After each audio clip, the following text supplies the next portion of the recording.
Welcome to the Empty Netters podcast. Can you believe what this has become? There was a full 48 hours where I felt like I was like literally Superman. Jumbo loves playing Fortnite, so he gets on the sticks. Did TR show you the sauna cycle, or was that all? No, I invented that. Almost a year now that I haven't taken a body check. That's kind of nice. Finished tonight with some chicken fingers and a few Guinnesses, ran into you guys, and that's where this pod came to life. Ice is ready, and we are back with another episode of the Empty Netters podcast, brought to you by BetMGM. I'm your host, Dan Powers, fresh and tan like a golden cookie, back from Mexico, sitting here with producer Sean, the Irish Wonder, and to my left, he has 2 degrees to his name, but he couldn't even get a job at Chipotle. Chris Power. As always, that's a true story. True story. You were overqualified. Well, that's overqualified. our opinion. But no one said that. No one said, "Sir, you're overqualified." They said, "Sir, you kick rocks." Sir, kindly leave. Yeah. Don't even get something. Yeah, I don't even want your business. Don't look at it. Get out of here. Sean, there's once a funny story when we first moved to LA and Chris was we were like all trying to get jobs. We were trying to work in the movie biz right when we first got here, bright-eyed and bushy-tailed, and it was hard. And then we were talking to our parents who know nothing about the industry and came from a different era. And they were like, print out your resume, drive to these movie studios, walk right up to the front door and say, I'm not leaving here without a job. And Chris was like, you know what? Hell yeah. And he did that. I think it was Paramount was the first one went to Paramount Studios, arrived, got to the gate, and the man at the gate was like, who are you? Who are you here to see? Chris goes, I'm here to see the head of the studio. Mr. Paramount, please. I'll talk to Mr. Paramount. I've got my resume here and I'd like a job. And he was then promptly escorted off the lot by security. It was awesome. It's a different time. Different time. Back in the day, you could walk right up to Mr. Paramount's front door and say, and I'll be your next in command, sir. And he would have made me, he would have been my mentor. Hey, I would have been his protege. CP, 30 years ago, you'd be head of the studio right Correct. now. Unfortunately, we live in a different era. But the era we are in is a perfect way to start this episode. We got a lot to talk about. We've got an amazing guest, stud freshman Porter Martone of the Michigan State Spartans, the number 1 in the country Michigan State Spartans, I should say. Dominant. 6 overall pick to the Philadelphia Flyers. Joins the podcast. That interview will be later on. We talked about a new era. First talking point at Hot Ice here. We might be in a new era of the NHL. Young stars are dominating the league right now. And it snuck up on me in 2 ways. 1, it snuck up on me how good everyone is already. And 2, I knew they were good, but still didn't realize how many points they had. Like I went, oh, you're having a great year to a lot of guys. And then I went to the stats sheet, to the game notes, and I went, oh, you're having a tremendous. You were having a league leading year. Tremendous year. Is what you would say. Really amazing stuff going on in the NHL. The facts of the matter are we are over 20% of the way through the league, through the season. And I've said before, we got to get to 20 games before we start you always talking. say 20 games. But I don't know, man. I'm ready to start talking. 20% through the season, I'm ready to start talking. It's no longer early in the season. No. To the point we're cooking. When people go, it's early in the season, that's 10 games in. We're seeing trends. Now it's trend time. We're in the season. It's trend time. No doubt about it. Nathan MacKinnon has taken back the league lead after a shit pumping of the Edmonton Oilers, which we'll touch on in many ways later. And last night, had 5 points in a 5-4 win. 2 goals, 3 assists, leads the league in goals and points. And this segment was going to be even cooler if he hadn't done that, because these guys were going to be the top 3 guys in the league. But then Nate Dogg went like this. S my D. True. Look how good I am. Chris. Which is so good, because I have a question for you later, but continue. Nate took the lead back with 29 points, but right after that, we've got Leo Carlsson with 25, Connor Bedard with 25, and my son, Macklin Celebrini with 24.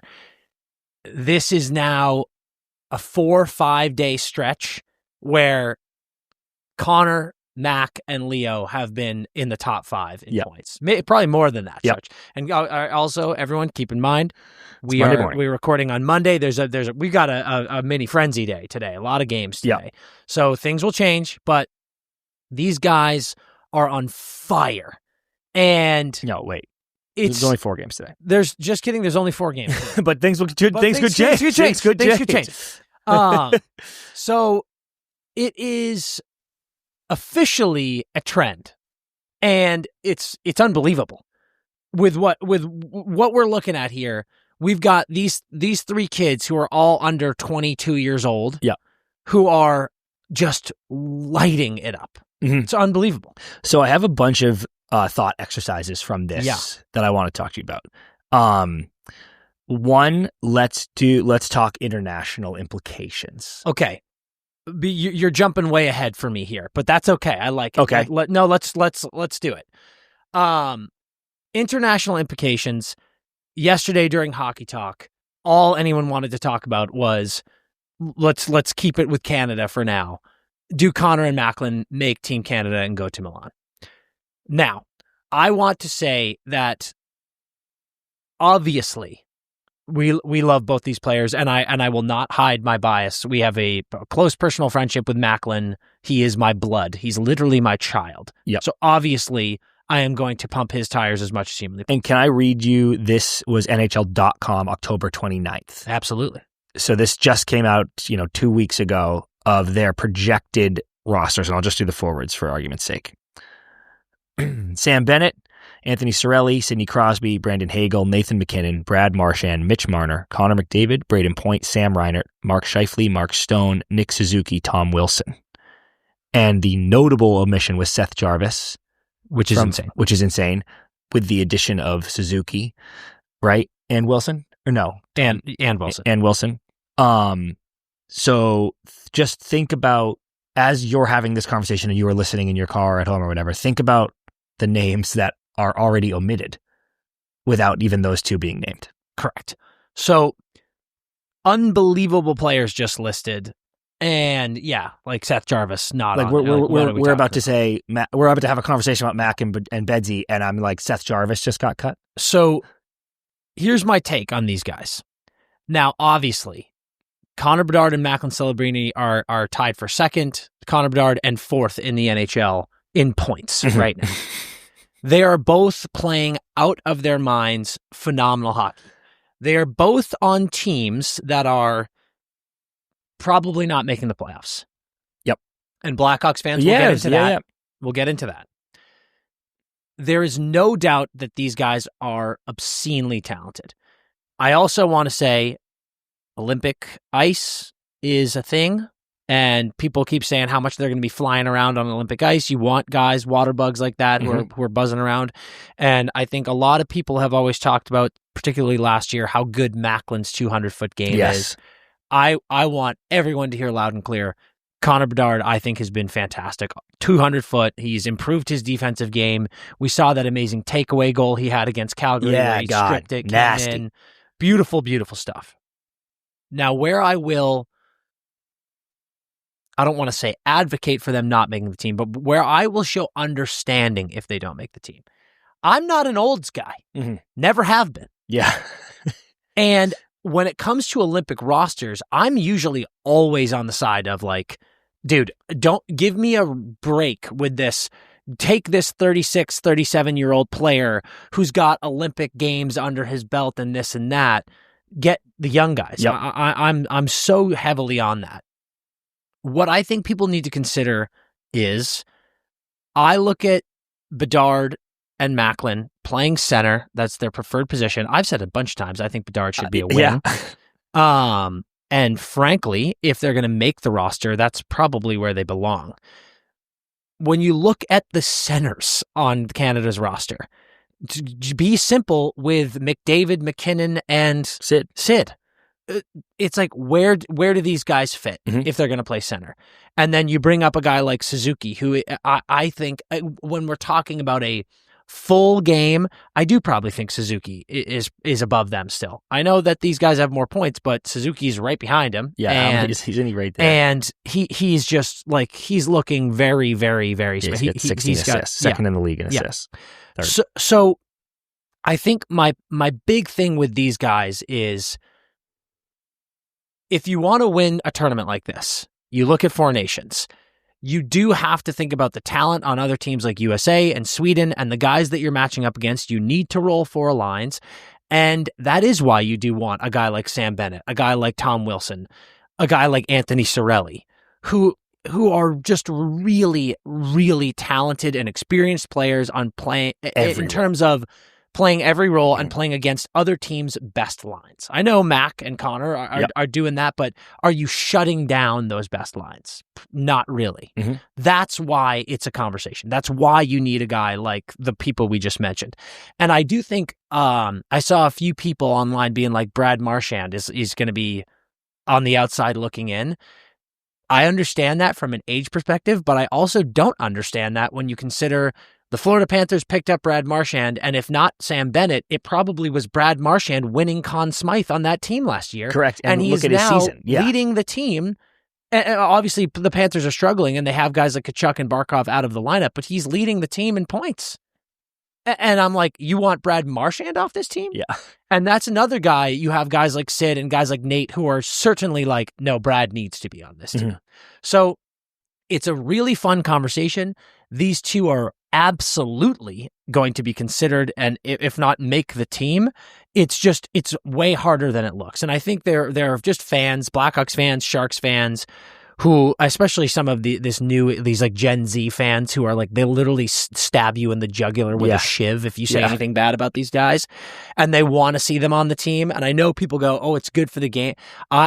Listen, Four Nations, it was good for the game. The Olympics is going to be good for the game for sure. But dude, the Olympics is the Olympics. Yeah. And I promise you, these guys care more about winning gold than they cared about winning fucking Four Nations. So I don't care how good it is from an optics and rating standpoint of having someone on the team over another.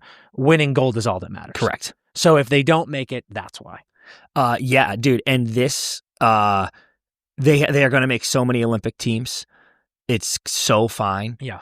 But if they earn it right now, then they should be on it. I'm not saying like to counter yours slightly. I'm not being like, well, they should make it because they're young and whatever. I'm like, the best team should go, period. All I want to say to people is, I talked a lot of shit about Bedsy, especially last year at Four Nations. Yeah. When people were saying, we posted our projected rosters, and there was chaos in the comments about how could Connor Bedard not make this team. Yeah. And those people, I told them, were literally embarrassing themselves. You have embarrassed yourself. Correct. That you would say this out loud. 100%, 180 degrees take this year. You want to have the Connor Bedard conversation? Let's fucking have it. I don't think he's going to make it, if you want my pick, but I'm telling you, he's absolutely worthy of the conversation. And if he does make it, it is not going to hinder Team Canada in any way. Yeah, and it's funny because I'm like, I'd put him on a wing. Yeah, same. So for sure. It's nuts. Let's before we abandon this, we're talking about international play. Yeah. I wanted to point out Leo Carlsson he's same amount of points as Bedard. He is Team Sweden's 1C. Ping. Isn't that nuts? Dude, that's what they said he was going to be. That's what's crazy. They were like, that's the guy. When we did our rosters for Four Nations, we had him. We were like, yep, he obviously made the team, but we were like, he's going to be on the team. He's probably going to be like that, bombed. That 17th forward. Did I do that math right? No. Nope. That 13th forward. Jesus Christ, what's wrong with me? That 13th forward. But like, you look at centers down the middle of this group, and it's like Elias Pettersson, Eric Sinek, Elias Lindholm, Mika Zibanejad, and I'm like, oh, it's Leo. Leo Carlsson is your 1C, and I'm like, you put Leo Carlsson on this team with that first line with like fucking Adrian Kempe and Willie Nylander, and I'm like, Christ. Good God, that is disgusting. Yeah, that's going to be sick watching him thrive there. So listen, as we said, Nate Dogg leading the league in points. Yep. He's had 2 back-to-back insane games. But it is so cool seeing these young guys who are so high on the list. Leo, Connor, Macklin, right in a row at 2, 3, and 4 in the league in points. It's truly unbelievable. Cutter Gauthier in 15th. Dude. Matthew Nyes in 16th. Wyatt Johnson in 17th. It's the new era is not taken over yet, but it is here. So this is the thought exercise I wanted to have with you about that. Okay, I have a Connor Bedard rant. Oh yeah, do that. And let me know if you want that now or later. I want it now. Okay, my Connor Bedard rant is this guy has taken heat. He is, had naysayers. He's had people saying that they don't like his game. He's too small. He's this, he's that. And we have been, I don't think either of us have ever been naysayers, but we have been happy to be like, listen, there are arguments to say he's not doing this, he's not doing that. Connor Bedard through 164 NHL games. This is going to be sick. Okay? 52 goals, 94 assists, 146 points, 8 game-winning goals. Sick. Okay, ready? Here's another player through 164 games. 48 goals, 4 less goals. 98 assists, 4 more assists. 146 points, exactly the same points. 8 game-winning goals. Do you want to guess who that player is? No. I have no, it's going to be sick, obviously. That player is Patrick Kane. Wow, that's extra cool, too. The greatest American hockey player to ever live, in my opinion. And one of the great Blackhawks of all time. And the golden boy of the last 20 years. Through 164 games, the exact same amount of points, the exact same amount of game-winning goals. So 4 awesome. off on goals and assists. I've always said Betsy's assists are so sick, too. So that's what makes him fucking I good. just want to take a moment to every Blackhawks fan, of which there are a lot. I think Twitter is funny these days where it's like if you get on something, like I started tweeting a lot about the Blackhawks the last several days, and now the whole feed is just Blackhawks. Young Blackhawks fans are lunatics for Connor Bedard. Like people are saying like generational, and I'm just like, and I'm here to say, right now, let it rip, baby. Yep. You deserve every moment of this, of enjoying this, of screaming from the rooftops how good Connor Bedard is, because as we talked about weeks ago, his attitude, his vibe, the smile on his face, he's having fun, and it's making me have fun. And he is literally, through 164 games, the exact same pace as Patrick Kane. So, dude, you have earned every single moment of being fucking gassed up about this kid. It's awesome. Especially because we had the conversation of, man, is he ever going to be a 50-goal guy? Maybe not. Oh, that was always his hype, and now I feel like it's not there. And by the way, even if he isn't. We said yes to 50. It was 60 that we were like, can he get 60? Even if it isn't that, though, even if it isn't 50, he's like, oh, I'm a 40. Like, no one's mad about Nikita Kucherov's fucking 100 billion point seasons when he has 30 goals and a ton of assists. Like, whatever you want to do, be productive. And at the end of the day, Connor Bedard has been very productive to start his career. This is what I want to thought exercise you on. Hit me. I joked the other day, like, life comes at you fast in the NHL. Lane Hudson was like, I'm the greatest young defenseman in the league. And then Matthew Schaefer the next year is like, I'm also very good. And I was laughing about, not to open up this fucking can of worms again, but somebody, after we posted the Cooch Ovi thing, somebody commented, is Cooch going to finish as a top 10 all-time player? Because Ovi is unarguably top 10 all-time. And I didn't respond, but I remember thinking, okay, well, universally everyone is like, Wayne, Mario, Gordy, Bobby. I can't even. I'm not telling you right now. I won't have this conversation with you. I'm saying can't even in the hyperbolic sense, because we got into this last year with Caps fans. Yeah, right. And I do want to say there's a little bit of fatigue when we talk about Ovi, because Ovi has not been there was that stretch Yep, for you 5, brought 6 this up. years Yep. where Ovi was the greatest player in the league, and I don't even think it was even with Sid. Yep. But it was just because of like how much of a mutant he was. Uh-huh. But he hasn't been that in so long. Right. And Sid is over here just being like this, like 80 points, like 90 point season, 90 point season, 90 point season. Yeah. So this is why I bring it up though. When I was doing this in my head, which I was never even going to make public, but you have those 4, right? Yeah. Then you have like Yager, Messier. Mhm. No one would fight you there. Then you have like Sid, Connor. I'm already at 8. And then I started to get into these conversations in my brain of, well, Kale will be, Nate will be, blah, blah, blah. So I'm like, okay, so if I had responded to this guy, which I didn't, but now I am, I was going to be like, Ovi is nowhere near unarguably top 10 all time. I don't even want to have that fight. The fact that there are people who think he's on Mount Rushmore. I'm like, what? But here was my thought. I go, oh man, you know what we might do though? Because this was as Nate and Kale were coming into my head. Can I blow your mind right now? Yeah. Kale McCarr is right now better than Ovi. Well, dude, this is what I was thinking. Kale McCarr is literally the most fake life human Did you being see of his all time. points, by the way? Dude, he has 6 goals and 22 points in 16 games. And Miro is next with 14. Kale is on the Mount Rushmore of defensemen, dude. Remember when we did that the other yes, day? We were like Bobby, Ray, Let's from Kale. Nick, Bobby, Ray, Nick, and we were like, Coffee. I'm going coffee. But And I'm no, like, no, it's Kale, Kale. dude. It's literally already Kale. It's already Kale. 100%, dude. 100%. So what's crazy is I was like, you know what we might do as fans, though?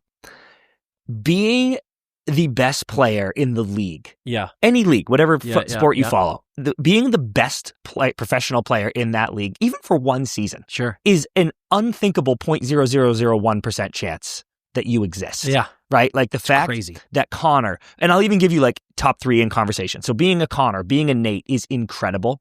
But I do think when a player becomes the best player in the league for a window, we instantly make him all time. Mm-hmm. And he deserves flowers because very few people are ever the best player in the league. You know, look at my jersey, dude. Like, who's on this jersey? Mario, McGinley, Bure, Roenick. Only this guy. Only Mario Was ever the best player. in the league. Yeah. You know? So it made me realize that, man, we do kind of, or I certainly, but I think this is a general take, kind of crown people that are the best for a window and start immediately making them like, well, Nate's one of the best players all time. And I'm like, that's not necessarily true. I think it might be with Nate. I think so too. Because he's certainly trending that way. But it's like, I think you have to zoom out a bit sometimes. Be like, okay, he's the best right now. But eras changed. Mm-hmm. You know, it's like, well, the league wasn't that good. They're like, not to get too in the weeds. Nate definitely, because like we talk about, we are living in the era of McDavid, Draisaitl, McCarr, Nate. I think the league's in a better place than Cooch, it's been and then maybe also ever. like Sid. Yep. And the fact that Nate has won MVP. Like that, I'm like, yes, he is. Like to be the best player while those other guys are existing in their prime too, you are absolutely you're in there. an all-time guy. But I think I might zoom back. And again, this like I feel like I'm always OV slandering. I love OV. I know so much. But if I zoom backwards, 10 or so years, because I want to say this too. It's actually really interesting because if you look at Sid's dominance at the age Sid is now, right when Connor started to come up, that was however old Sid was. That's kind of how old Connor is now. Like it's actually really nicely cyclical of, I'm like, hey, this is when it happens. This is when people start to come at you. Yeah. But if you zoom back in those really big Sid years, there's some guys, I guess like Datsuk was nasty in that era. But my point is there was more competition for best player in the league right now, I think. Than like that when you zoom back. When it was Sid and Ovi. It's right. So when you go back and you're like, well, Ovi was right there. I'm like, but I actually knock that a little bit because it wasn't as hard as it is now. Yeah. Thought experiment, just a thought experiment. This was like deep in the weeds of prep, and I was like so distracted for 30 minutes having this internal debate with myself. So I had to bring it to the airwaves. I like it. Let me know what you think. I like it. At the end of the day, we're talking about young stars. Dope. We're talking about young stars as new era taking over. Cale McCarr is the best player in the league. Yeah. That's what we've learned. Yeah, that's what we've learned. We're talking about best player in the league. We have to shift it to Connor McDavid. and specifically the Oilers. We had that great rant a few weeks ago where I said, with this team, you never have to worry. And I do want to say this, Chris. I stand by, if you are the Oilers, you do not have to worry about making playoffs. Like, this team is going to make playoffs. I have no doubt in my mind. They are currently out of the playoffs, and by a semi-significantly or significant margin. Like, they are 7th in the wild card in the West right now. Yeah. This is their dance. They're doing their 4, tango. But exactly, you're right, dude. Like, they are 16 games through the season. This is what they do, baby. Yeah. So I stand by Oilers fans. Don't panic. Don't worry. Now, I want to talk about a couple of things, however. I do look at this team, and do me a favor while I'm talking here. Get up the Oilers team stats. Got you. Stu Skinner, always a point of conversation with the Edmonton Oilers, is 4-4-3 on the season with a 2.81 goals against and an 8.89 save percentage. Not great, but also not horrific. Horrific. Some people are playing way worse than Dude, Stu. There's a lot of guys like Sway, who I think's been amazing with Boston, I think he's like right at 900 save percentage. There's just like, a lot of these great Otter. A lot of these great guys have like a couple of really brutal games where they gave in a bunch of goals that have messed up their save percentage, maybe made their goals against go way up. So it's like Stu, I look at Stu and I'm like, Stu's not the problem. And that is what everyone's asking in terms of... Yeah, he's having better years than Sway and Otter. Yeah, right? And Sway, Otter, I think, is getting a little heat too because Dallas has been bleh. Yep. But Sway and the Bees, everyone is like, amazing, great job. 6 straight wins. Yeah. Like, they're like, this team's amazing. And like, Sway's had a couple of unreal 1-goal performances, shutout performances. So, yeah. So, this is where I want to get into with this Oilers team. Everyone's like, we got to do something. The Oilers, dude, and for the community fans out there, when what's that fucking actor's name? He's so funny, but he's the hacky sack guy that Annie dates. Oh yeah. He has tiny nips. Eric Christian Olsen. Yeah, he has tiny nips. Yeah, and they go, "No worries, bro." And he goes, Some worries. That's how I feel about the Oilers. That's how I feel about the Oilers right now. To go to the worries comment, there's nothing to worry about as far as is this team making the playoffs. You are obviously making the playoffs. Now, this is always going to be the case, so no panic necessarily right off the rip of what I'm going to say. I asked you to look up the stats. Yep. This team, through 16 games, Connor is leading the team in points with 22. Leon is second with 18. Then you have Nuge with 16 and 16, and Bouchard with 10 and 16. How many times have we done this? Where we go, everyone goes, dude, this Oilers team, we said this Oilers team is worse. There were a lot of Oilers fans yelling at us going, and I'm not being like, fucking it, but just, passionate fans who are like, we're not worse, dude. We're sick. We have amazing additions. Yep. Guys like Isaac Howard, guys like Kapanen's going to have a better year. Matty Savoy's finally buzzing on his team. Yep. Trent Frederick's going to be going. Who I love. Of course. Matty Savoy has 2 points. Kapanen has 2 assists. Ike Howard has 3 points. Freddie has 1 goal. Tomasic has 3 points. Yep. Freddie has 1 goal. I believe that some worries, is this team is going to make playoffs, but I'm like, I just feel as though we are going to have the same... right now, the way they're playing and the way they look and what it feels like we're getting from the vibes is... I don't even think they're going to be as successful as the last 2 years. But a high bar, obviously. High bar, but it did feel kind of like it's a no-brainer. Vibes are low. Yeah. Here. And it's like you've got, who gives a shit what happens at practice? I'm not blowing this out of proportion like a lot of people are. Like that video surfaces of Connor kind of yapping at Bouchard. Yeah. Connor makes some great leadership comments afterwards. He's like, dude, we got to practice how we play. Like if we want to not get shellacked 9-1, we can't be practicing like babies. We got to be buzzing out there. And I love that from Connor. But yeah, the way they're playing right now, I'm like, you're going to make playoffs, but you're not winning much. So a few things here.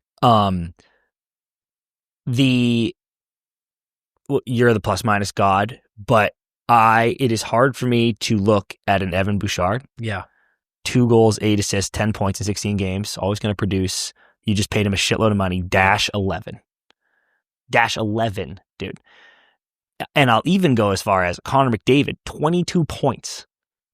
And where I'm headed somewhere, but 22 points, which is like 4th in the league, -6. And dude, Nuge, -11 too. For the people at home, you don't get a plus on the power play, which is why Connor McDavid has so many points, and you're like, how could he be dash? You are Connor McDavid. I don't give a fuck what even strength struggles your team says they're having or who's on the ice with you.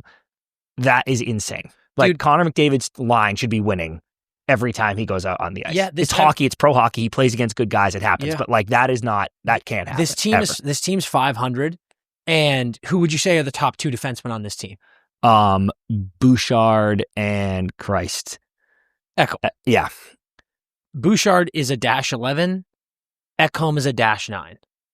And I'm like, you guys are giving up too many goals. Way too many.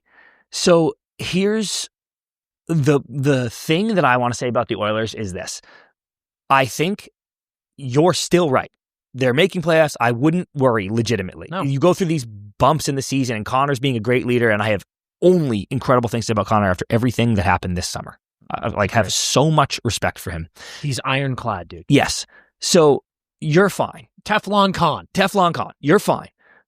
But I think there's a little bit, I think what's seeping in, completely outsider take here, I have no scoop on this at all, but I swear the whole, we don't need to worry, regular season doesn't matter, all that matters is getting juiced up for playoffs. I swear that actually hurts their attitude right now, because they're like, who fucking cares, dude? We're going to the playoffs. We've got all the dogs. We're going to be in the fucking final again.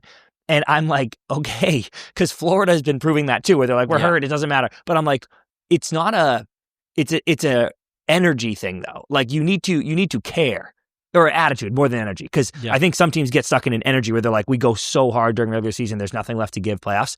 You can conserve, but you do need to fight. You do need to teach your team how to be like, we win games. We want to win games. I feel like that seeps in, which is why I loved Connor being like, yo, 9-1. I forget what I saw the stat. It's like their worst loss since 2009 or something. Home loss, maybe. Yeah. But I'm like, you can't be getting pumped 9-1 by the Avs. And no. La-di-da, we're fine. I'm like, buddy, fucking care. Dude, have some passion. The Calgary Flames, obviously locationally a comparable team to them. They are the worst team in the league by a country mile. They have given up less goals than the Oilers this year. Dude. They're in a weird spot. Everyone wants to talk about a trade. What could possibly happen? And that's a perfect transition into our next topic. Yep. Early to be talking trades, but what teams could possibly do. But I think if you are an Oilers fan, if you are Oilers management, and you have the whole situation with Connor this summer, signing the little stopgap that he did, and you are paying Connor what you're paying him, you're paying Leon what you're paying him, you're paying Nurse and Bouchard what you're paying them. You cannot be in this situation. So they are obviously talking about a trade. Dude, that's actually such a good point, Dan. I think this is almost like even more frustrating if you're him specifically, if you're Connor, where you go, I took a discount and on a prove-it 2-year contract. Oh. If they were playing hard every night but still losing, that would be less bad than them being apathetic. Yeah. He shows up and they go, whatever. And he goes, whatever, dude. I will leave. Are you insane? Dude, they have no cap space at all. And this is a nightmare. If you are, with the Connor situation, this is a nightmare. If you're going, yeah, dude, this was the prove it year. Like, what are we doing here? No one's trying. You were currently in nightmare status. We're going to talk about the whole league here, potential trades, teams that might be looking for a trade. But to finish up on the Oilers as we transition into trades, everyone talks about goalie. Mm-hmm. And I stand by, Skinner is not the problem on this team. But if you do want to talk about that, here is my message to the NHL and to other teams, as we've seen stuff like this happen in the past.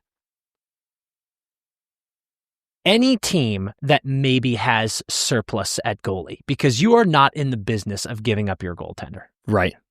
But any team that has surplus, if you do not act like a fucking business and you don't go, oh, the Oilers have been talking about needing a goalie for 3 straight years. And if they go, hey, here's an example, Nashville Predators, back-to-back years where they are way worse than they should be.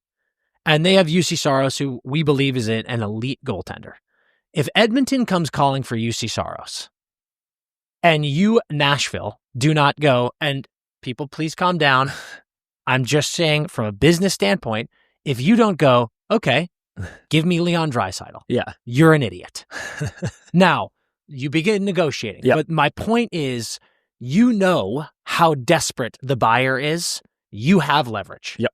And I swear to God, if we see another NHL team go, oh yeah, major contender in our conference in some of these situations, take my fucking goalie that's going to make you way better, and you don't get a haul for it, you are a vital position. Bad executive.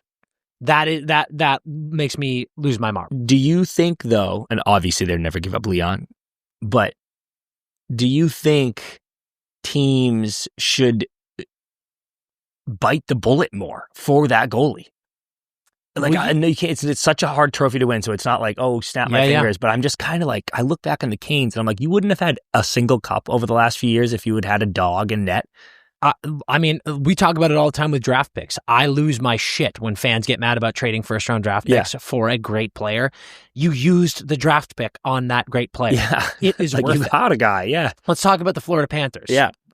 They eventually turned into a first-round pick for Brad Marchand. That helped you win a cup. Immediate cup. Worth it. You traded Spencer Knight, who is now a top goalie in the NHL, for Seth Jones, who was remarkably good for you. Yep. You won a cup. Yep. It is worth it. So, yeah, you pay up for it. No doubt about it.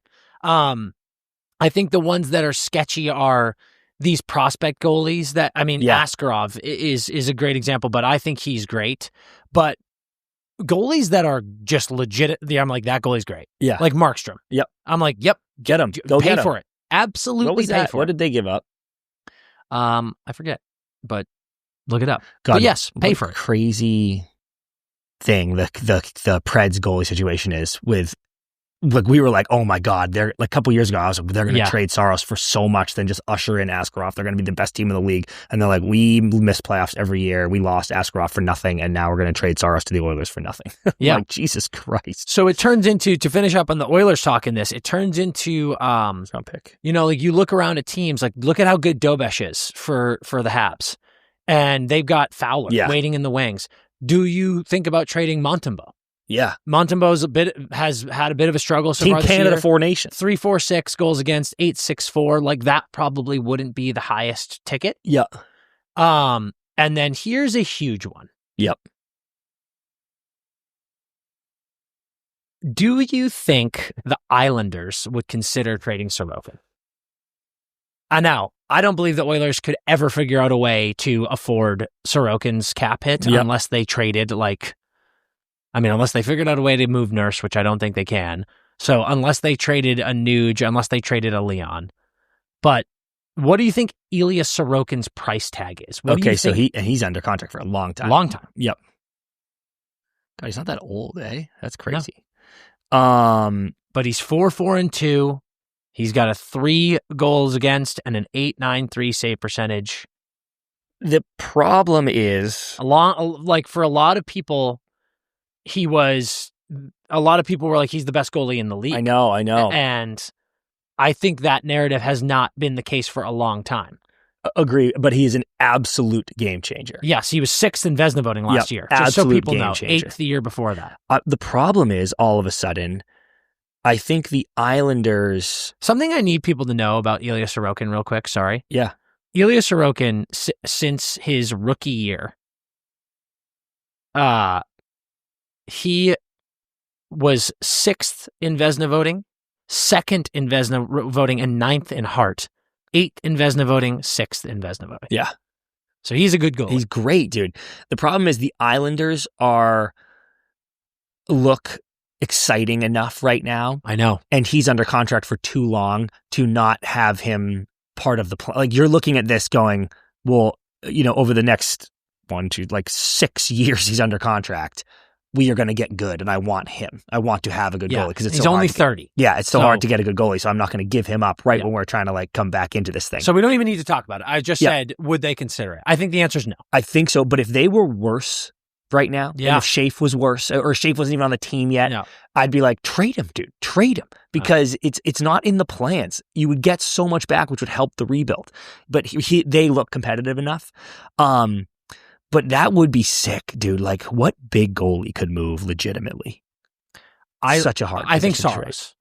trade. Yeah, that's probably the biggest Saros one. is the biggest one that I would ever hear about. Yeah, because everyone else, you're like, why would I give that guy up? So let's move into some quick hitter trade teams, targets. What do you got?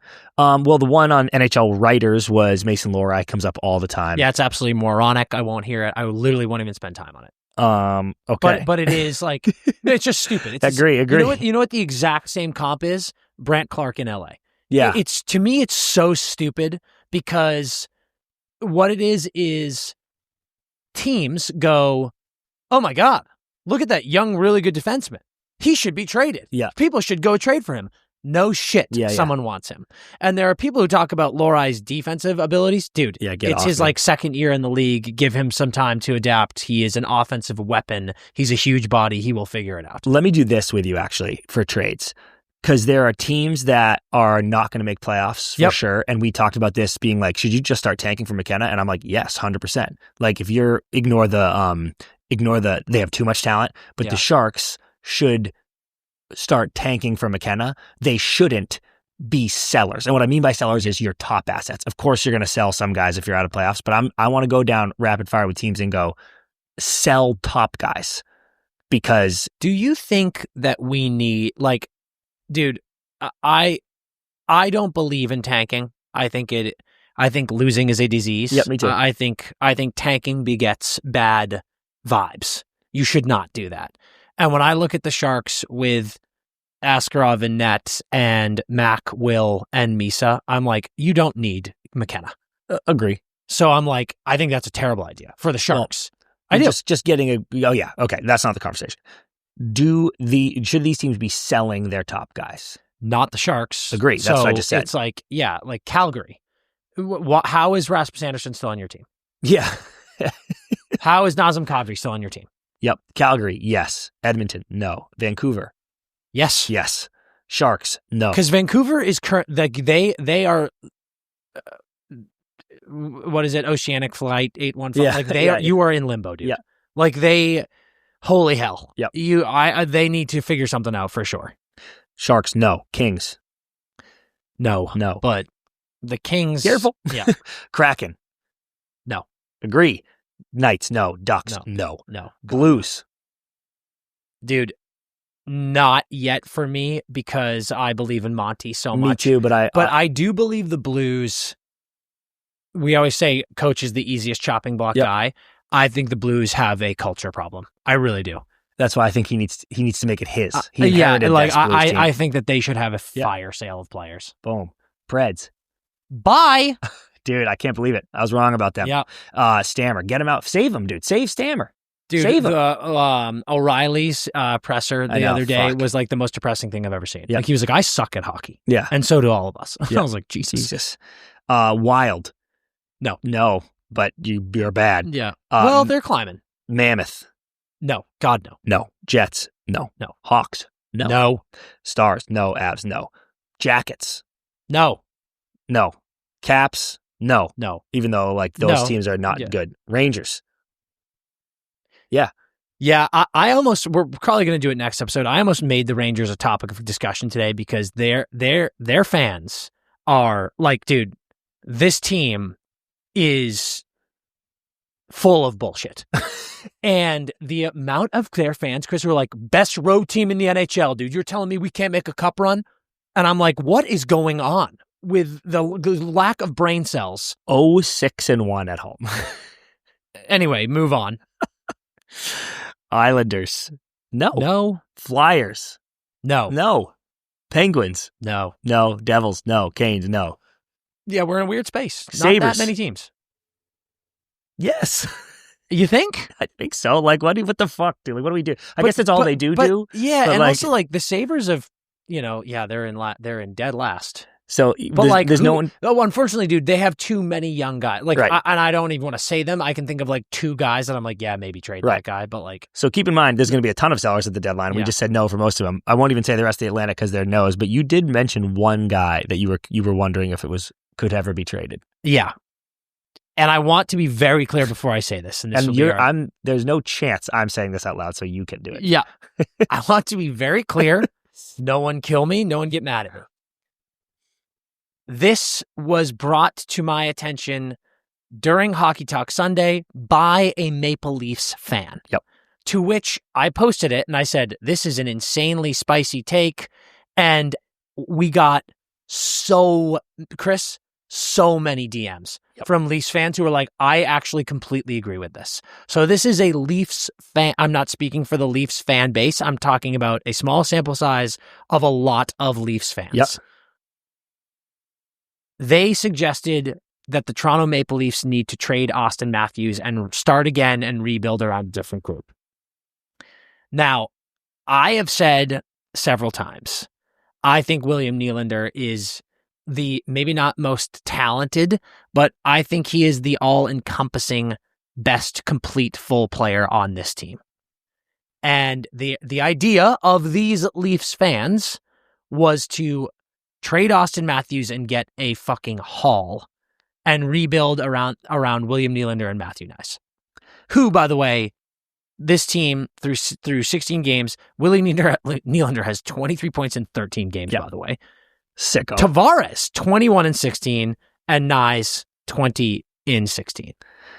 Dude, we can't get into this right now, but the John Tavares underappreciation will never rest. And I will never rest until it is remedied. And like him taking a team-friendly deal to stick around. Auston Matthews getting traded would be one of the most electric moments in the history of the NHL. I think he's just, I'm such a fucking dick rider of Matthews, but and what sucks, dude, is I actually think he would flourish. I think he would be so fucking good. I agree. But it would just, it'd be a tough, I guess Connor's dealing with it, but it would just be a tough one to swallow where in a way, you're admitting defeat. Like if Connor leaves Edmonton, he's kind of going, okay, this fucking sucks. Get me out of here. I can't win here. I want to go in somewhere else. And that would be happening to Austin too. I don't think either of them want to do that, but my God, would it be fucking electric. Another guy is tough to get good value back for though. It's weird.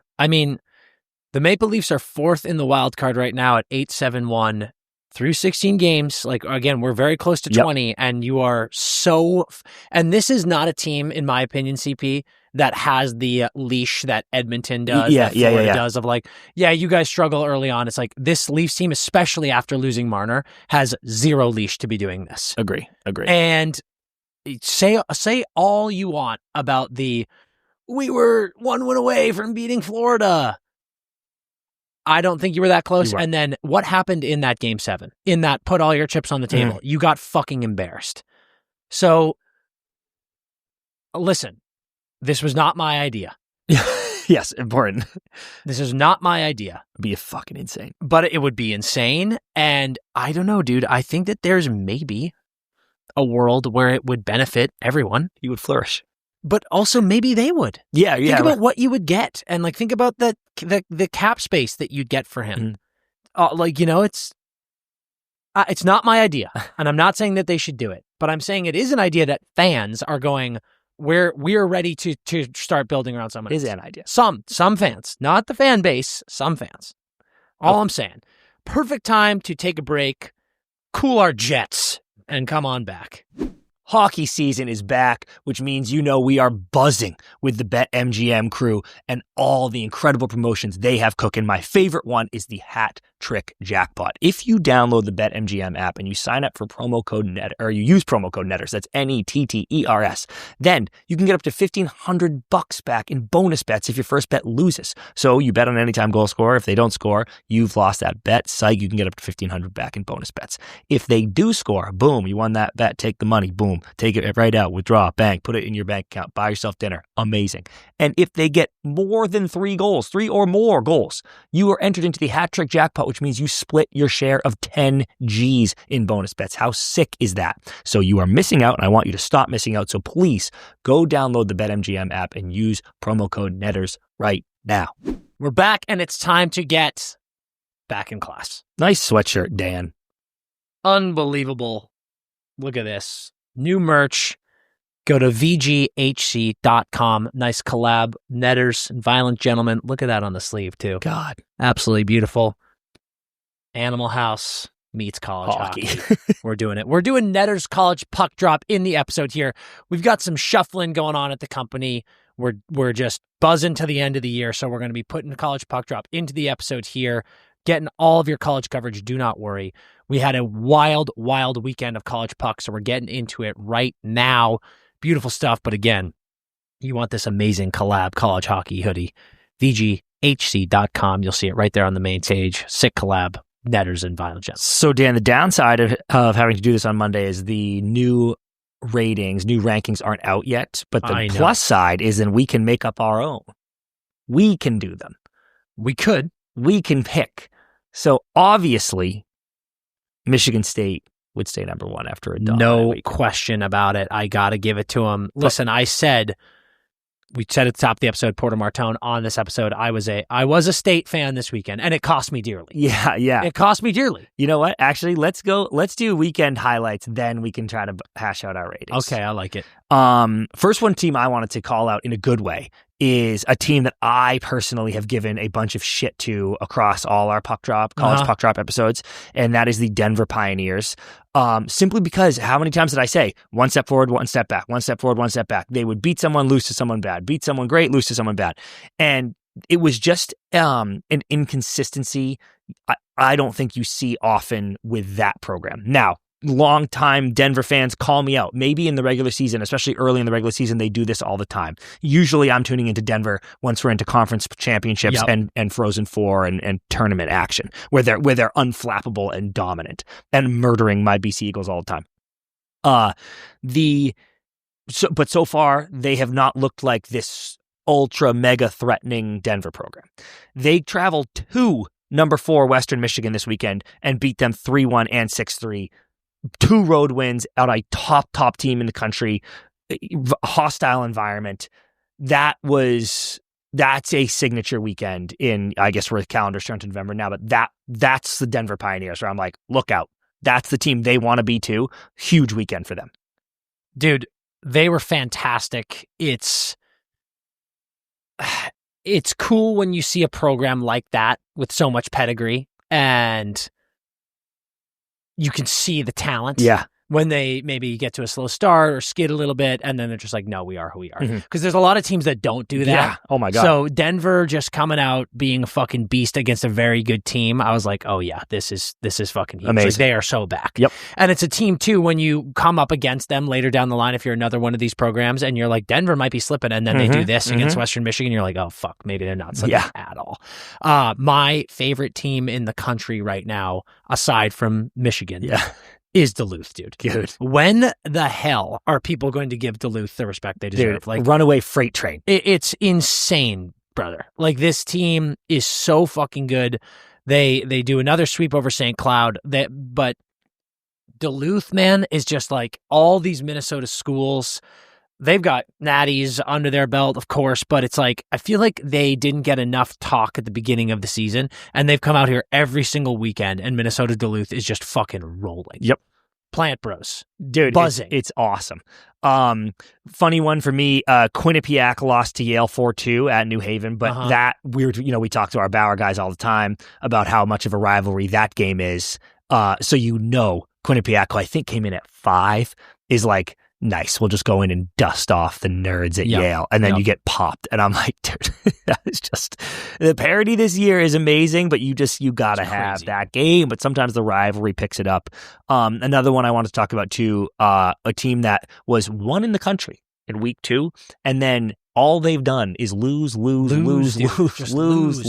and over again since then, is the BU Terriers. And they are still a force to be reckoned with, but you got to start stacking some wins. Got to sweep at home versus Merrimack, which they actually really needed. And I know it's not like a signature win against an incredible ranked team, but just like win those games, dude. No, it's huge. Maine got a nice split at UMass. Maine is obviously a team that, home state. We want to see them do well. But UMass, good team. Yeah, really, that was really good team. I think it was like 9-13 or something like that. It was a tough matchup. That's a split it just makes a lot of sense. Mm-hmm. Like you said, like 9-13. I'm like, yep, this team splits makes sense. UConn lost to Providence and a tie. Not what you want, but especially is Providence good? Yes, but remember we kept saying that UConn kept splitting. Like you look at their schedule and it's like split. And I was like, that's not going to cut it. And you had said correctly, they have had a very tough schedule to start their season. Yeah. So these splits aren't terrible, which they're not. But if you want to be one of these preseason top 10, they were 11 in this one, I think. If you're going to be that good, you got to be like, yeah, we beat these teams. Yeah. We at home, right? So take care of business, and they really haven't yet fully. I haven't seen a full weekend out of the UConn Huskies yet this season. Yeah, agree completely. Let's get into Michigan. Yep. Really beat up on Wisconsin 7-4, and I'm sitting here going, and the boys beacon, dude. Jesus Christ, oh my that God. was crazy. Getting testy in the penalty box. To me, like that 7-4 win, I was like, and here we go again. Yep. Like we are just going to beat the shit out of Wisconsin, who is a great team. Mm-hmm. And then, my God, that Wisconsin team clapped the fuck back, and I was getting chirped. Yeah, I was getting chirped on my personals from Michigan State fans, and I deserve it. I deserve it. But a 6-1 win for Wisconsin, beating up on a very, very good and very high-ranked Michigan team. That is the first slap in the mouth of the season for Michigan. Uh-huh. And I've talked about over the last few years with how many talented NHL stars came through this Michigan team and they can't get it done. These are the games where I'm like, you can be beat like this. Mm-hmm. So now how do you respond? And how do you make sure it doesn't happen again? And this weekend, which we'll get into, is going to be a huge, coming off of a loss like that and then going into what they're coming into this weekend, is going to tell us a lot about who this Michigan team is. Yeah, I'm with you on that one. Some quick hitters, North Dakota sweep at Omaha. Yep. Just ones you want to take care of, but they do look very good. And then BC sweep at Vermont. I really like to see that. Fantastic. Yep, that was because they've had a few slip ups early. The big one. Yep. It was the game of the weekend, no doubt about it. Michigan State versus Penn State. We had Porter on. You're about to hear that interview in a second where he's getting hyped about it, but you will hear him go, it's a huge weekend on campus. We got the basketball team going, the football game. Like we gotta get these. And 2-1 in OT, game one, after a McKenna goal to tie it. Yeah. Huge. And then 5-0 on Saturday. Can you imagine what Saturday night was like? I can't. I legitimately can't. I'm surprised Porter's alive. If we don't know that, he might not be. I talked to him. He is alive, thank God. But I mean, good Lord. Goal and assist in game 2. McKenna had one. Had the Penn State goal. Had the only Penn State goal all weekend, and that's great. But that first line, the perfect line, got fucking absolutely shut down. And this game, to me, I hate to admit it, although I was rooting for them this weekend.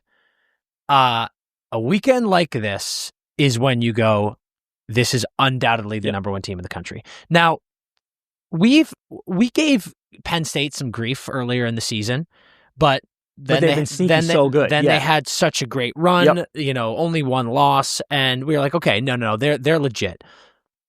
Now again, the 5-0 loss is tough, but 2-1 in OT in that first tilt, like this Penn State team is a very good team, but to take care of business twice, get a shutout, only give up one goal. Yep. I mean, like, how good is Augustine feeling, right? Yeah. Like, good God Almighty. Yep.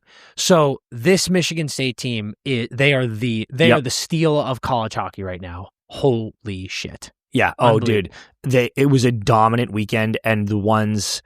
God, isn't it funny with sports though? Sometimes I'm like, this is what you needed for your confidence, for the fucking hype train. But then I kind of spin it like, if I'm Penn State, I go, whatever, dude. We're gonna see him later. Yeah, and I'm glad we lost these two. Yeah. More motivation, which is, you can play it either way. But that's always my attitude. Where I'd rather lose it now, dude. Who gives a fuck? We lost at Michigan State. Next time I'm gonna see him is either the fucking neutral site conference final or the Frozen Four somewhere. Who gives a fuck? So both will be okay. Both are very good. But man, wanted to get them done, got them done if you're Sparty, and you look great. Let's quickly get into let's do top 10. You want to do 10 or 5? I was going to do 5.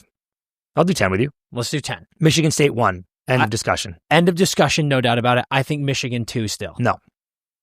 Are you fucking out of your mind? You can't get popped 6-1 at home. Okay, what do you want, dickhead? Duluth. Okay. I'm the Duluth guy. I want Duluth too. Absolutely Dude, not. you always say people need to be, the ratings should be more volatile. Everyone's like, well, and I'm like, no, dude, they change week to week for a reason. You get punished. No. Duluth 2. Michigan is still 2. And I will hear nothing about it. Okay. Because I'm looking at how good they are as a team. You're looking at one game. Well, because that's how it's supposed to go. They're supposed to swing like that. Disagree. Okay. Michigan is 2. Duluth 3. You think Duluth over Penn State, Denver? My big thing was I was going to put Duluth over Nodak. Yeah, where they belong. Do you want people to take our ratings seriously, or do you want them to I think this is, I'm being dead serious. Duluth 3. All right, fuck yeah. So State, Michigan, Duluth. Yep. Penn State. I would go Nodak there if you want. Also, I don't think I have Nodak over Denver, dude. What? Nodak's been incredible, dude. I think you're being too hard on Penn State. They were on the road. They took them to OT in the first We got to go game. Nodak over Denver. That was a great weekend for Denver, and they actually deserve some love. That's fine with me. I think Penn State is 4. Okay. Penn State 4, Nodak 5, Denver 6. Okay. And then here's my thing. I really want to give love to Northeastern here. This high, though? I think so. Like Western Michigan was 4, but now they're like fucking 5-5. Oh, dude, I'm low on Western dude. Michigan's going to be lucky to be in this top 10. They might be out. Wisconsin deserves some love. Yep, no doubt about it. BU deserves some love. Sure. Maine, but yeah, that was a split. Northeastern, dude? I think this high. I really do. I think Booch was giving him love the other day too. Like Northeastern, all they do every weekend is everyone goes, how about Northeastern? You want Northeastern 7? I want Northeastern 7. Northeastern 7, done. All right, Wisco 8. Yeah, and maybe they should actually be 7. Because that's such a good win against Michigan. Okay, Wisco 7, Northeastern 8. Maine and 9. I'd go Maine. I'd go Maine there. And then Western Michigan sneak in or BU? No, BU. Okay, I like it. Western BU. Michigan got swept in their 5-5, and BU got a sweep. Yeah. Western Michigan out. Yeah, BU 10. I love that, dude. Great ranking. Love it. As we close up or let's talk about games to watch. And then I want to, as I always do, Registrar's Office, I want to give some love to a team. But games to look forward to, Michigan at Penn State, Friday and Saturday. What a run for Penn State. That's fucking what's crazy about this, man, is Penn State, 2 losses against State, and Michigan shellacked by Wisconsin. Yep. Both teams are in must-win territory. Yeah. And I think both teams need to go, we can't even split, dude. We need to win both of these games. This is, and if you're Penn State, you're coming back home. Like you went to Michigan State, you're coming back home. You're like, we got to win this game. We didn't fucking score at all. This is going to be like I mentioned, who are you, Michigan? And Michigan gave up 10 goals across 2 games against it. I know they won one of them, but I'm like, good. Jesus Not Christ. Good. So this is very much a who are you, Michigan? And you could make the same argument for Penn State. It's tough because both are just great teams. But like Michigan, I've been banging my chest. Michigan fans banging their chest saying that they should be the number 1 team in the country. Michigan State goes in and sweeps Penn State, and you lose to Wisconsin. You got to hold serve here now. So now it's like, who are you? Yep. So it's going to be big. And I will say, as we talk about that, those being our games of the weekend, get these fucking games on TV. Yeah. Big Ten Network, you're fucking crooks. Yeah. Because it's like, dude, it's crazy. Do we want this to grow? Like, we want this shit to grow? Put these games on fucking TV. Registrar's Office team, I want to give some love to. They're doing a little fundraiser over the next few weeks, selling their sick-ass jerseys online, just letting you know. LSU Tigers, dude. LSU Tigers, we had someone who hit us up. They're doing law school down there. Or law school or grad school. Getting his PhD, actually. Oh, my God. But he's been in the ACHA playing for LSU. They've got a team store. Go Tigers. Go Tigers. Unbelievable jerseys. They've got breast cancer awareness jerseys. Look at some of these things, dude. Oh, those are nasty. They're unbelievable. But LSU, one of the best sports schools in the game with basketball and football, fun-ass campus down south again, LSU hockey would be another one of these destinations that's like, are you kidding me? Dude, we always say when the jerseys would look sick, which they already do, Yep. It's a nice, cool place to be in that heat, in that sticky humidity, dude. That's amazing. The fan base across all their good programs delivers in the biggest way. And there's just got to be some kind of cool, you know how it's like the spelling of Go Tigers? Yeah, Go Tigers. There's got to be some kind of cool hockey thing we can come up with. I'm not sure what it is just yet, but I'm sure there's an we can figure sound, almost puck drop. I'll get there. I'll get there. But there's something to do there. Feed me Southern hockey. This would be amazing. No doubt. And just already my favorite thing about this is like they're playing in their ACHA. Yeah, it's amazing. They're playing Ole Miss. They're playing Mississippi State. They're playing Alabama. Like it's already sick. Yep. Like the fact that these are teams that are playing each other and this is what we could see. So LSU hockey, let's make that a D1 NCAA hockey school. It would be fucking electric. God. Okay, we are now going to go to a quick ad break, and then we'll be back with our Porter Martone interview. It's going to be fantastic. This episode of the Empty Netters podcast is brought to you by BetterHelp, and BetterHelp is something that we are so excited to talk about. It's November right now. We just went through daylight savings time. It's getting colder all across the country. BetterHelp is a way to make sure that we're going to call out that people need a little boost. They need some help here. This is a perfect time to check in on your friends, check in on your teammates that we like to say, hit up some family members, some friends you haven't talked to in a while, because you don't want to be in the situation where you say, why didn't I do that sooner? Some people need a little boost. They want to talk to people. This is just a perfect time of the year to take a moment to say, it's always great to check in on your people. Show a little kindness, just be there to talk to people. It helps so much. And BetterHelp is always doing such a great job of pushing that idea because we all need it. It's all amazing to talk to people. BetterHelp is just as good as it gets. These guys have therapists that work according to a strict code of conduct and are fully licensed in the US. They do initial matching work for you so you can focus on your therapy goals. There's a short questionnaire. They help you identify your needs and preferences, and their 12 plus years of experience in industry-leading match fulfillment rate means they typically get it right on the first time. If you're not happy with your match, you can switch to a different therapist at any time. They've got over 30,000 therapists. BetterHelp is one of the world's largest online therapy platforms. They're serving over 5 million people globally, and here's the thing, BetterHelp works. They've got an average rating of 4.9 out of 5 for a live session based on over 1.7 million client reviews. So if you're worried about the stigma of therapy and you don't know who to go to, BetterHelp is a perfect way to do online therapy with this great matching platform, and you can find the person that is right for you because, listen, there's no issue with therapy. In fact, if you need someone to talk to, it is the best decision you could ever make. We highly, highly recommend it. So this month, don't wait to reach out. Whether you're checking in on a friend or reaching out to a therapist yourself, BetterHelp makes it easier to take that first step. Our listeners get 10% off their first month at BetterHelp.com/netters. That's BetterHelp.com/netters. If you need someone to talk to, BetterHelp is giving you an amazing platform to do just that. Don't wait. Check in on all your friends. Check in on yourself and give BetterHelp a shot. Yeah. Hi, Bauer.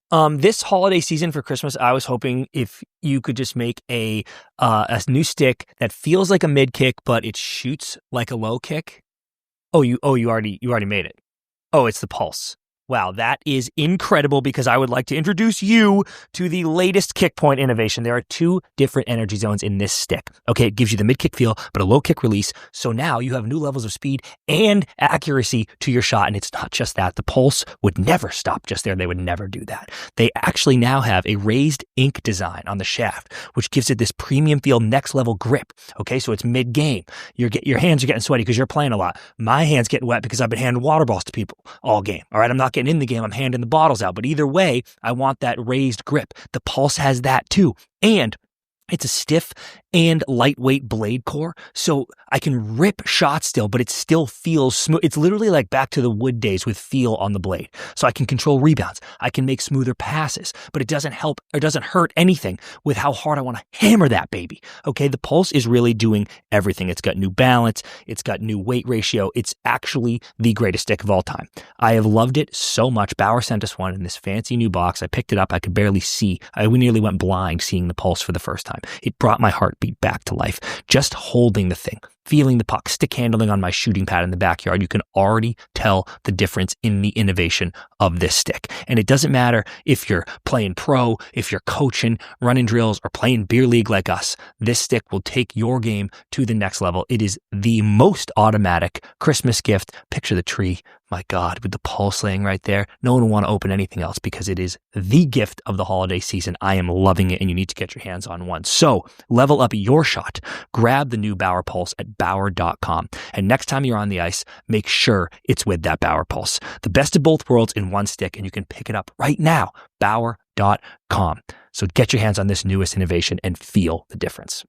We are back, and it is time for our Porter Martone interview. Absolute stud for Michigan State. Flyers prospect. Such a good time. Enjoy. We are very happy to be joined today by a Peterborough, Ontario native, a U18 gold medalist, a Hlinka Gretzky Cup gold medalist, a 6th overall pick in the 2025 draft by the Philadelphia Flyers, and current Michigan State Spartan, Porter Martone. Welcome to the Empty Netters podcast, my man. Yeah, I'm excited to be on here, and thanks for having me on. Dude, we're pumped to have you. That was almost a perfect intro. The only bad part was the Michigan State part, but I can live with it. Come on.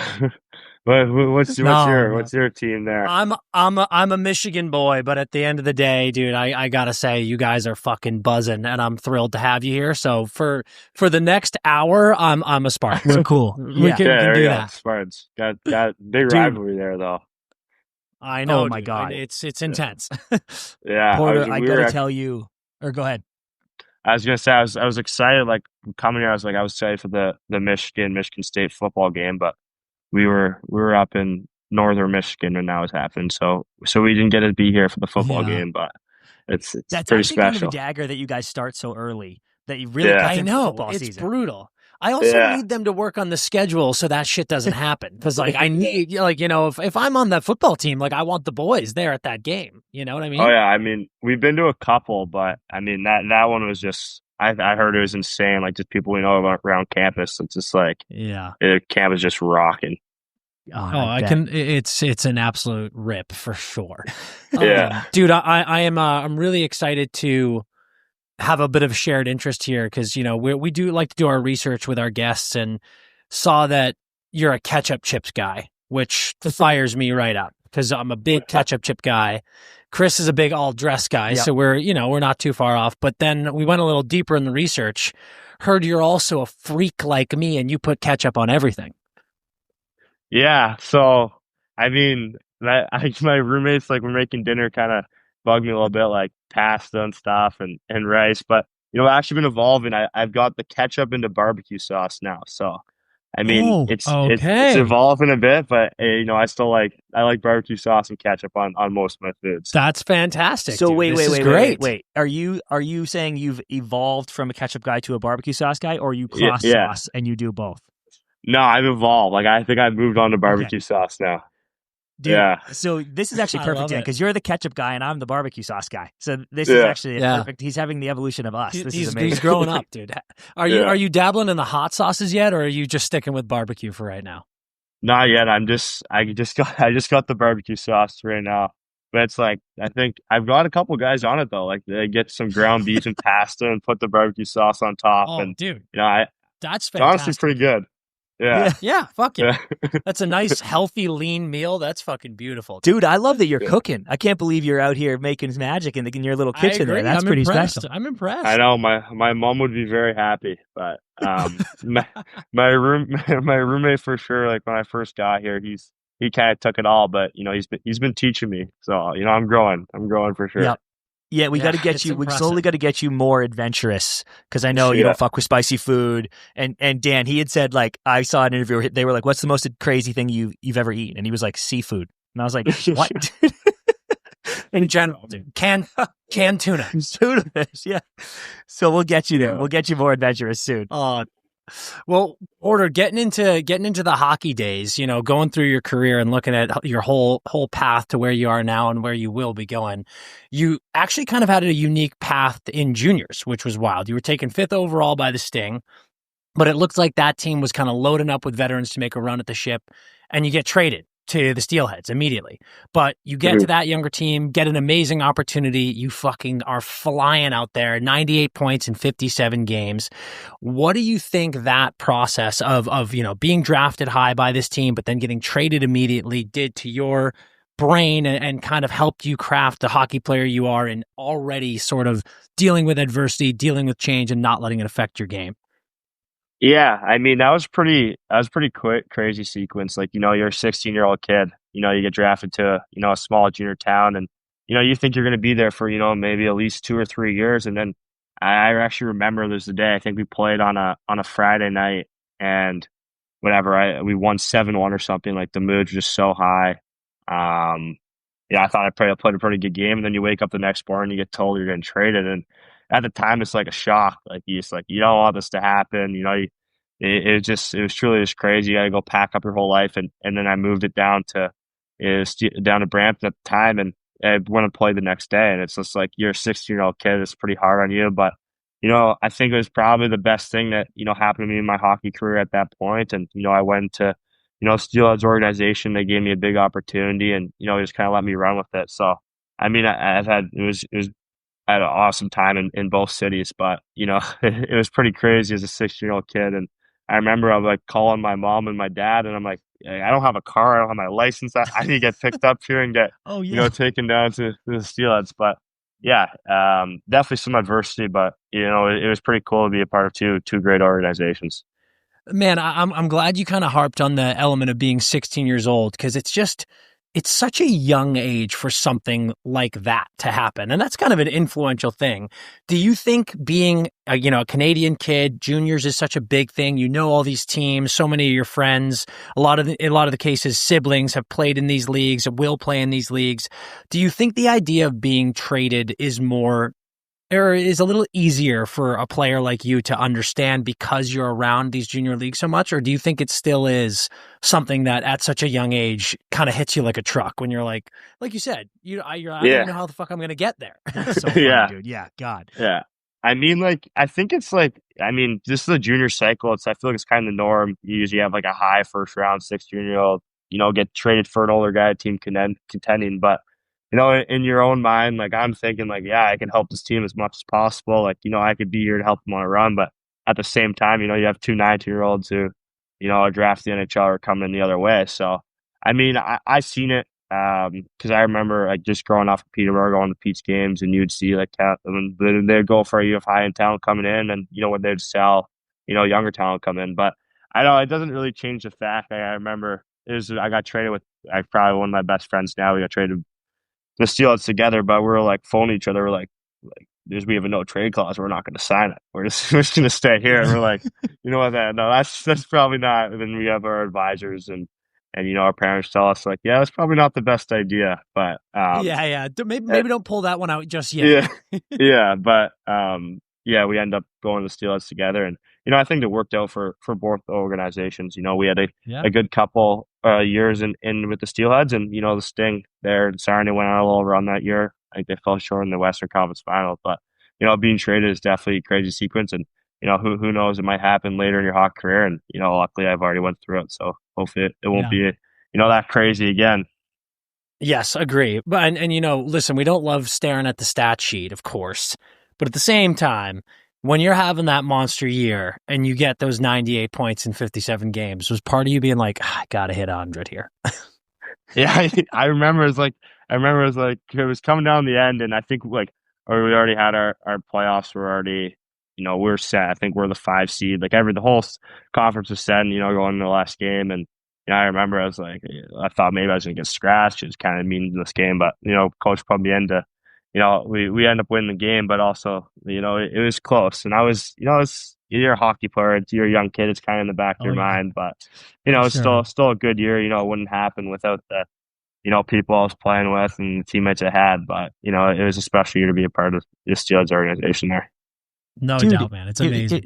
It must have been cool early to get those reps, though. When you go to the Steelheads, you're getting time right away, which I'm sure helped you build that confidence over a couple of years to have that season you had eventually when you're captain. Yeah, I remember I got traded in, and I was like 16 years old, and they're putting me on the power play, and they're giving me all this opportunity. And at the time, like maybe it isn't like you're succeeding because you're going up against older guys, and you're still young, you're not in your peak strength or anything. But I think James Richmond there, he really like kind of trusted in the young group he had. And I remember we were going in the playoffs that year, and we were all 16. Then we were playing against North Bay, who was like they're a wagon that year. They were pretty nasty, and I remember game one, they just pummeled us, like just took the energy and life right out of us. But we were like, oh no, this could be a quick series. But we fought. We fought. We ended up going 6 games. But I remember it's like we're all 17, and then 2 years down the road, now you're those older guys. So it's pretty crazy how fast time flies. That's awesome, dude. I want to take you to some Team Canada stuff because it is the dream for any Canadian boy at any level to put on that sweater, dude. What an honor, right? I know you got some hanging in your room and everything. It's incredible. And I have a good news question and a bad news question, and I'm going to start with the bad news guy so we can finish with the good news. So I want to ask about World Juniors because the 2024 team has a quarterfinal exit, right? And then there's all this hype and hubbub, like, okay, we got to do better. And there was all that press too about like, these guys, no one on that roster is guaranteed a spot back. Like, we're taking this seriously. You make the team 2025 and it's on home soil. It's all this shit. And it's a tough tournament, right? You lose to US in the group stage, lose to Latvia in the group stage, and then get bounced to the quarterfinals. What was that experience like for you? Like, I kind of really want to know what the energy was like with the group after and what positives you were able to take from the tournament still. Yeah, I mean, your World Juniors, you're a young Canadian kid, like you're dreaming of that. Like I remember watching Boxing Day with my family every year, and then it comes and you end up making the team. So I mean, like that's pretty surreal. You're playing the World Juniors Day. I remember skating out Boxing Day, and it's like, holy smokes, like sold out Sens rank, and just rocking. But I mean, yeah, it was a tough ending for us. Losing the quarterfinals, definitely not what we drew up, and it's tough for me even to put into words because it's like it happened so quick. I remember 1 second, we tie up the game, and then next thing you know, the tournament's over, and you're packing your bags, you're on a flight home. So it's like, I mean, going in there, it's not what you expected. Especially with, your Canada, you're supposed to be one of the top dogs. And then, having back-to-back quarterfinal year exits, it's definitely not what, we drew up as Canadians. But, it sucked. Remember in the room after that quarterfinal game, it's just like, you're in disbelief. You're disappointed in yourself. And it's like, it wasn't very pleasant from us, Was it just silent? Was it like a group that doesn't talk, or was someone trying to pick everyone up? Yeah, no, it was silent, I think, for probably 2 or 3 hours. Like we were honestly like, what just happened? And, there's definitely some tears shed, and, the boys were definitely like, it was sad because you're with these guys for a month, right? You get so close to these guys, you fight with each guys for a month, and then it just ends like that. And you go back to your hotel. And I remember after we got beat in the quarterfinals, I went back to my hotel, and, I didn't pack up any of my stuff. Like I thought we were going to be there to gold medal game, and I'd pack up later. So I get in my room, and all my stuff's all over the room. And I'm like, my flight's in 5 hours. So I got to pack up all my clothes. But I probably forgot about 5 or 6 things there. But it's like, no doubt. It's just, honestly, it's crazy. And then I remember, like, you fly back, like 4 a.m, catch a bus to the airport, pack all your stuff. And then I went and played in Brampton the next day. Dude, that's insane. Oh my God. But insane. It's such a whirlwind. Yeah, but it's like, you win a gold medal, it's definitely all worth it. But that's something like I remember, like then this year at the summer camp, it's kind of like you go in there and it's like now it's like it's just unacceptable. We don't, have a good tournament, don't win a gold medal. Like they can't lose back-to-back quarterfinals. So I think like a big message for us this year going in is like, embrace the challenge. Like just go in there, play our game.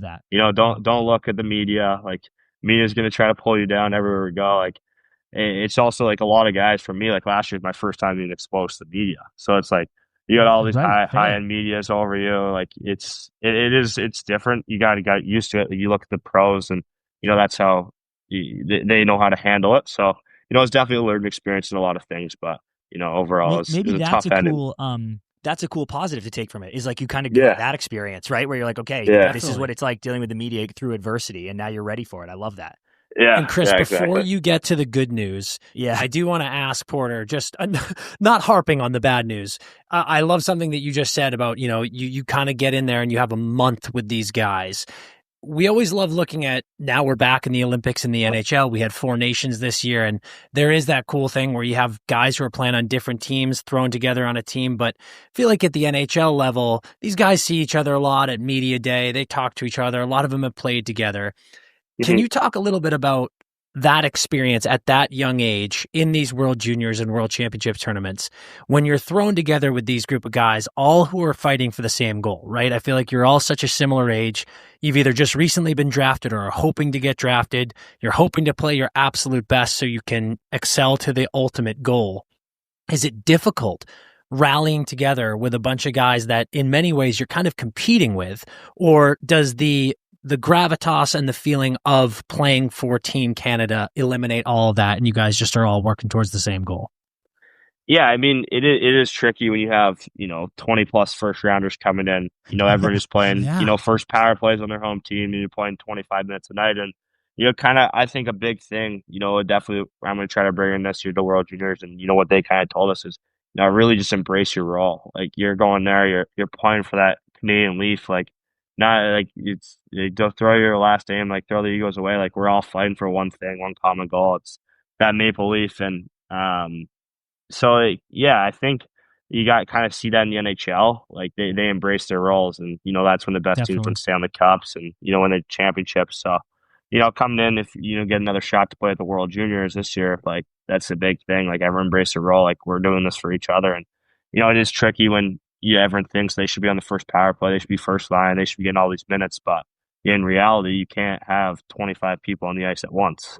So it is tricky for teenagers to accept that, and I think the teams that win the World Junior Championships, who win those big tournaments, it's like that's what happens. I remember it was the U18 Worlds and we won the gold medal. That's kind of what our team bought in. We had guys playing the fourth line who went first round in the NHL draft that year, and it's like they embraced it, and we end up winning a gold medal, and it's no better feeling to win a gold medal for your nation.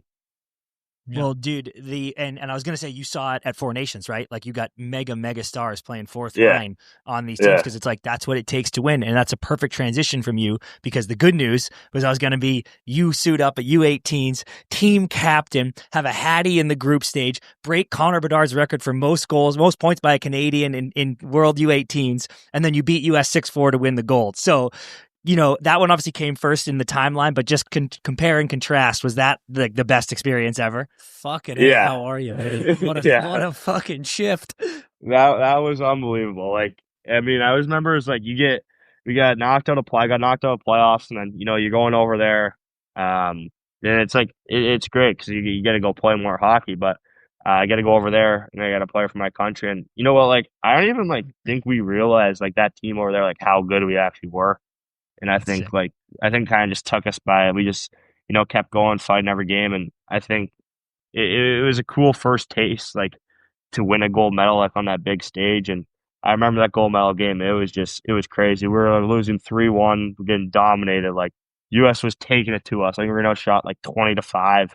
And then in the third period, they take a 5-minute major, and we just capitalized. We score 3, and then we weren't looking back since. But it was cool to win that gold medal. I just remember celebrating all the guys, getting to lift that trophy, put the gold medal around your neck, and it's like, this is awesome. It's true, dude. That's what it's about. That's what you got the Vaseline on your face on the pond growing up. It's thinking about those moments, dude. Yeah, that's incredible. What did you guys? Cool. Did you guys hang after? Yeah, well, that's another crazy thing. I remember we win the gold medal, and it's we get out of there as quick as possible. So we won the gold medal, we're back at the hotel. Whatever. I was kind of already packed up there because I knew it was the last game. But yeah, finally. Yeah, so you get back to the hotel, get your stuff. 2 hours later on a charter, we're on a bus to the airport, and I remember we had a flight from, it was in Finland. We flew from Finland to Germany, I think, and we had a 6-hour layover. We just wherever. So I think there's like a video of all of us just sleeping on the chairs there because we're so tired. We've been up for so long, but it's like after you win, you're out of there right away. Like they mean business. You're hopping on a bus, and I think See it's you later. make sure we don't get any trouble, and don't do anything stupid. So we're out of there quick, and but it's still cool. You just win a gold medal, and you remember all of us. We got off the plane back in Canada. We're carrying the trophy. Had the medals around our neck, so that's always a cool feeling. Yeah. Here's your medal. Get the fuck out. Exactly. Yeah. Well, man, it's so fun talking about all of this stuff, and when you look back, it's amazing thinking about the career statistics you've had in juniors, and then the great success with the national team. But we've come to talk to players like you, whether them be 10-year vets, and we're looking back a decade, or if it's guys who just got in the league. But we've started to call this couple of years the gauntlet, because it really does. When you play it back like you've just done, it's insane being 16 years old, getting drafted at junior, sometimes getting traded in junior, then all of a sudden bang, you're abroad playing for the national team, and then bang, you're getting drafted. And there must be an element for you that's like you almost black out during that whole stretch, because like when you just said you guys lose in the quarters, next thing you know, the next day you're in Brampton playing a game, and you're like, what the hell is going on here? So with all of that going on, all the success, the frustrations, the wins, all of a sudden you're at the NHL draft, and coming into this draft, there's so much talent. We're looking at guys like, Misa, Schaaf, Hagens, so often your name coming up as the potential number 1 pick, definitely a top 10 pick. What did you do to sort of just block out all of the noise, keep playing your game, and just try to focus on, I'm going to the draft, I'm going to do the combine, I'm going to do the interviews, and whoever picks me, and that's all I can focus on? Yeah, I mean, like that, like you said, like those couple years and that whole last year, like I think it flew by so fast. They're just like, and for me, like even sometimes I don't think I did, but I just kind of enjoy the moment. Like honestly, like you're gonna go do these cool things. I remember the draft. It's like you're so stressed up, but in the end, it's like you're gonna get picked. You're gonna get picked by a team that likes you. And it's like just be happy and enjoy with your family. But yeah, it was a special year. I mean, for me, like I got to play in the CHL versus US event, go to the World Juniors, have a good year with my team in Brampton. I got to go play at the Men's World Championships. And after that, just went back to the combine, and the combine straight to the draft and development camp. So it's like a whirlwind. There's like so much going on, but it's like you just got to enjoy it. Like this thing's going to happen once. And, when the time did come, you got your name called. It was pretty special. No question about it, man. Are you a refresh Central Scouting guy every week, or are you just like let it be and whatever? Because I've met both. So which one are you? Yeah, no, I was pretty I didn't really look into that much, but I mean it's easy to get caught away with all the rankings. Oh my God, dude! I think the last month there's a different ranking every 2 hours. Yeah, like, exactly. I'm going here on this one, here on this one. Like you're just, but then it's like. Sometimes the rankings have no clue what's going to happen in the draft too. It's like, oh, that's so far fetched from what actually happened. But it's like, I mean, for me, like I did look at them. I'm not going to lie. Like, of course, you're a 17, 18-year-old kid. Like it's just a human nature to look at it. But of course. But yeah, it was pretty crazy. I think that week leading up to the draft, and especially with our draft, I think like there's people saying there's going to be so many trades. Like people are going to trade up, people are going to trade down. I was like. You're sitting in that chair and you're like, okay, like I could be going here, but then also a team could trade up and snatch you away. So it was pretty special. And I think it helped for me because my dad, went through it already. I think he was a 4th round pick, but I think he was good with me, kind of talked with me all the way through, and kind of just kept me, level headed. So clutch to have. That's amazing. Oh my God. And like you just said, trying to embrace the moment and just enjoy every bit of it. Were there any of the interviews, any crazy questions you got that, kind of gave you a chuckle or the other side made you be like, what the hell? Yeah, the Habs after the animal shit, right? Yeah. Yeah, well, like the Montreal one was pretty crazy. There's the animal. And then also, like, I remember Montreal, like, gave you a scenario. Like, you're in a deserted island. There's one water bottle, you're with another person, and they get the water bottle, and then you walk up and there's a baseball bat up there. Like, what are you gonna do? Like, you're gonna die if you don't get the water. And I'm sitting there, I'm like, I don't really know. Like, I don't want to beat this guy up with a baseball bat and get the water, but I also want to survive. So it's like you just come up with something to say. But I think it's fun Do though. you remember what you said? That's so crazy. Yeah, I think I said like I'll get the baseball bat. You get the water back, and I'm gonna survive. But it's like I don't want to. I was like after I was like I don't want to kill anyone though. Like that sucks. But it's like. Dude, there's just cops in the room like waiting for you to admit to murder. They're like, Yeah. I'm gonna arrest this kid. But it's Porter's like I funny. walk up, swinging the bat, patting it against Yeah. my hand, just show him I'm a threat, Yeah. But it's like funny because like after like you were all there's like I don't know there's a lot of kids there and then you're all eating lunch and you're like oh yeah what did this team say to you like well what's the question about this and you're kind of just all talking about it but you look back I remember my first meeting I was pretty nervous I forget who it was with but I was like sweating I was like yeah this is nervous but then after that it's like you just honestly just be yourself it's fun now you look back on it it's like those meetings are pretty fun. Yeah. What animal did you get? I gave a wolf, and I was like, I was like the first thing that came to that's the mind. best answer. Dan, no, it was even sicker than that. He's being modest. He said wolf on the ice, German Shepherd off the ice, Yeah, real friend yeah. off. Yeah, wolf I on. did. And was like, say that. Do you have any, Porter? I don't think you were aware of how attractive that is going to be to the ladies. You're saying that you're domesticated at home. That's fucking huge. That's a fantastic answer. Oh my God, I love it. Yeah. Holy moly. Well, so going into the draft, you obviously, you come down to 6, you get taken by the Flyers. Iconic franchise, some of the best sweaters in the league, fantastic city, I guess, if you want to say that. How pumped were you? Was it just like, was it I feel like I can tell from, the research we've done and just talking to you, it sounds like you're going to be pumped no matter where you go. But to get picked by a team like that with so much history, and then when you look at him now, you've got such a cool collection of guys on that team right now with vets like TK and Sanny, and then you've also got Z doing his thing, Jamie doing his thing, Mitchkoff doing his thing. It must be really, really exciting for you to be looking at that team as something that you're heading into soon. Yeah, I remember when I was like sitting there in my chair and they came up and I was like, I think I looked over my dad and said something like, "This would be awesome." Like this is like it was honestly like this was like my team growing up too, like the Flyers. Like I love the Flyers. I had like dude, I saw that old pic of you. Yeah, I had so like epic. jersey in my bedroom, like everything, and I was like, this would be awesome. And then like my billets in Brampton, they built at Owen Tippett before, so like there was kind of like there's always kind of around and it was always a possibility. But then it's like when they're coming, then as Charles Barkley comes up and says your name, it was like that was pretty cool. It was special, and then I remember this. I don't even remember much. I just remember walking up on the stage, and I was like, "Holy smokes, this is crazy!" And then you do the interviews and everything after. It's the wildest day of your life for sure. Dude, and did you have, I know you just said it would be awesome, but did you have a sense that they might take you? Because I know you'd had some meetings with a bunch of teams. Like, did you think it was going to be Philly, or were you truly like, I have no idea?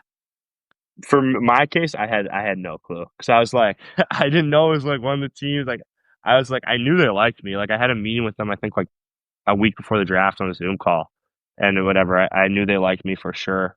But then I was also like, who knows what could happen? But like, I think like when they got up there, and then I guess I had this gut feeling when they were up there. I was like, yeah, I'm going here. And then when they picked me, it was like it's honestly like you look back on it now and you don't remember when they actually pick you, but it's like this is like you look back, see the videos, like this is so surreal.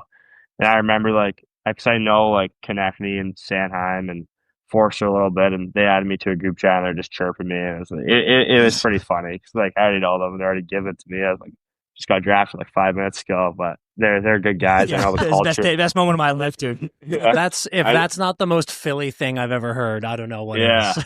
I know the culture there is just like I think it's next to none, and they all get along really well, and they got a young group that's coming up, and it's pretty special.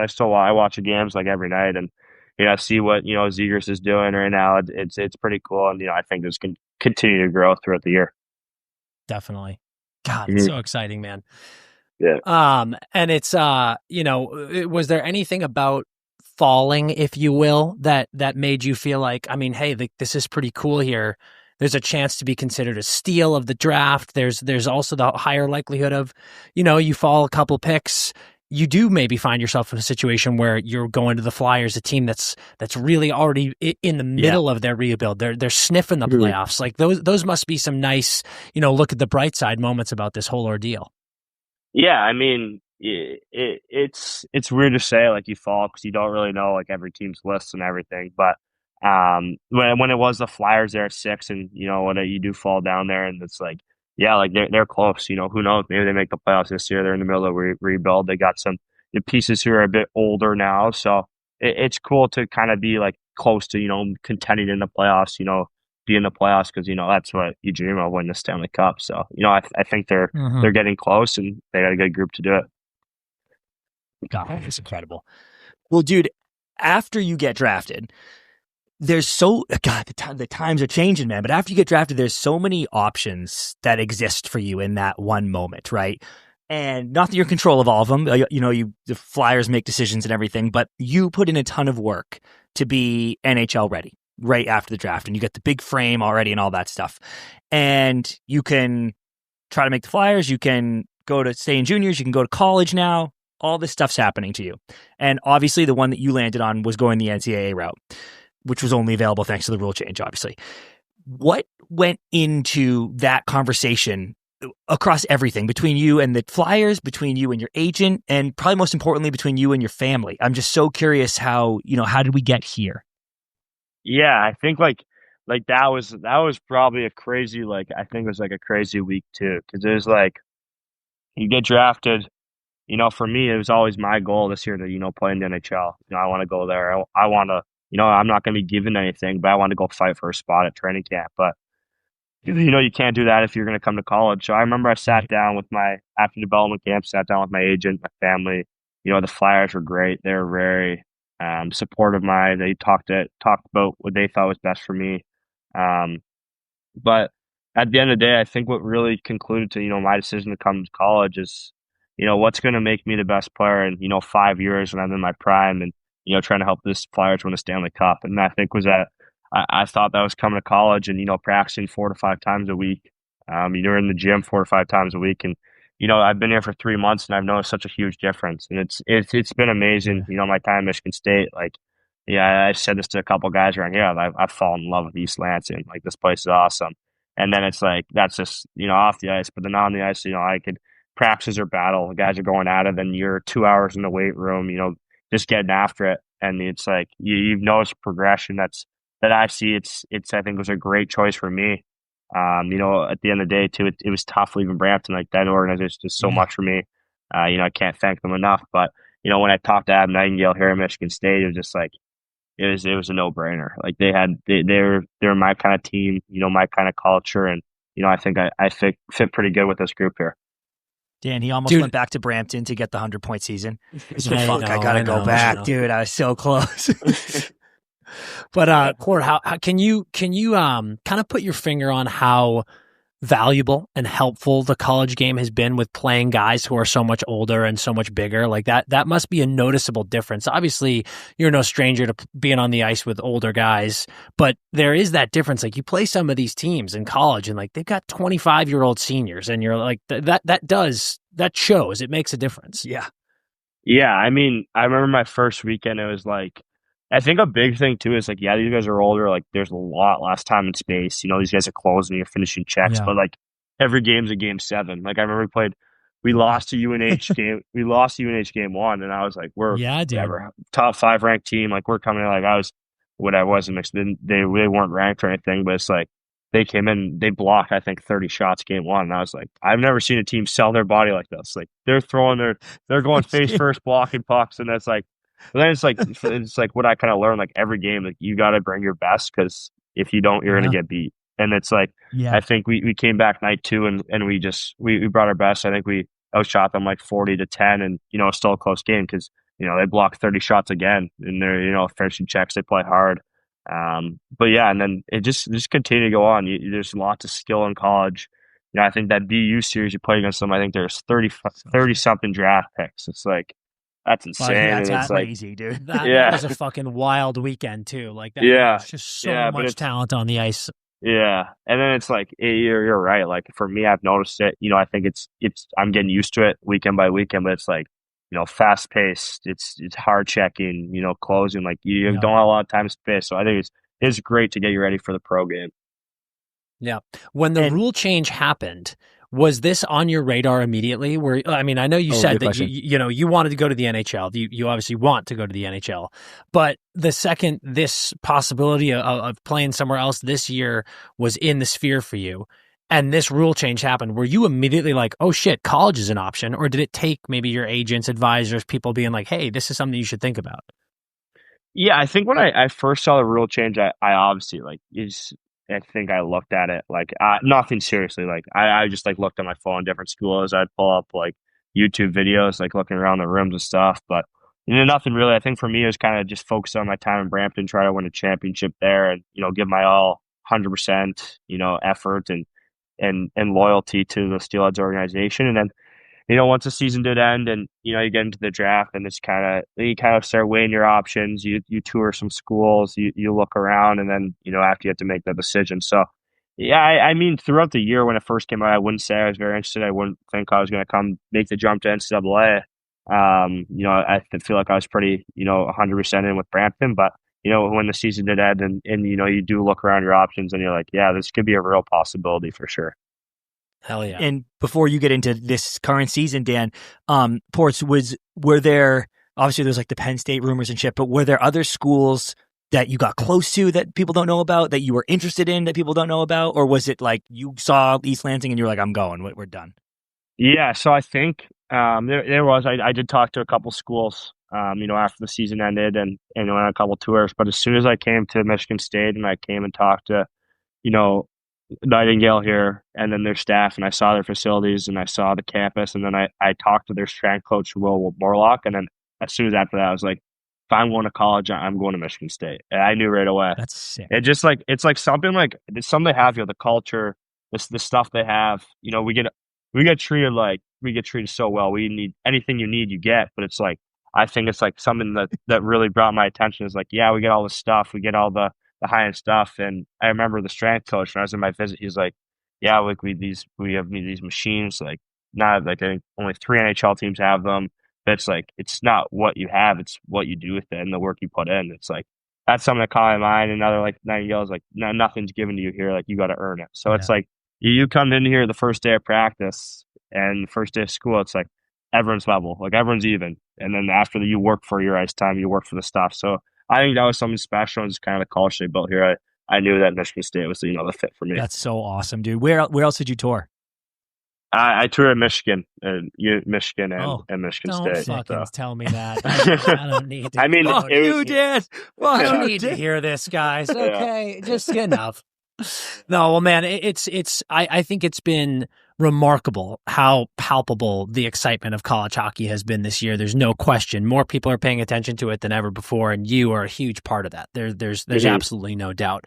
And with the arms race of, Penn State trying to get you, then Ike leaving Michigan State, you coming to Michigan State, you guys start the season, like you said, lost to UNH, but then you sweep BU. You're the current number 1 team in the country. You're leading the team in scoring with 9 points in 6 games. You're on a 3-game goal streak. Right behind you is Michigan, like we just talked about, 9-1. They're playing unreal. Then right behind them, Penn State, 9-1. Have Gavin McKenna on the team. Guys like Hage and Horkoff on Michigan. This is early in the season, still I get it, but there are just fucking titans in NCAA right now.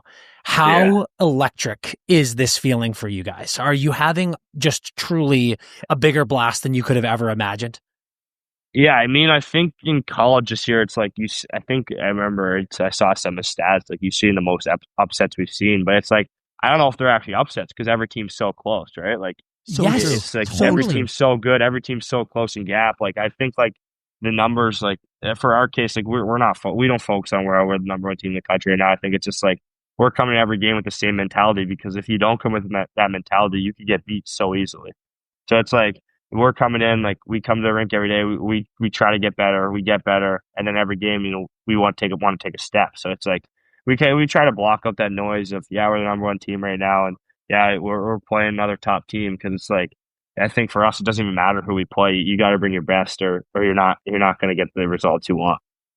For sure. And listen, man, it's clear that you've got the exact type of mentality that any team, any coach would want, and you're taking this seriously, which is so awesome. Let's remove the hockey.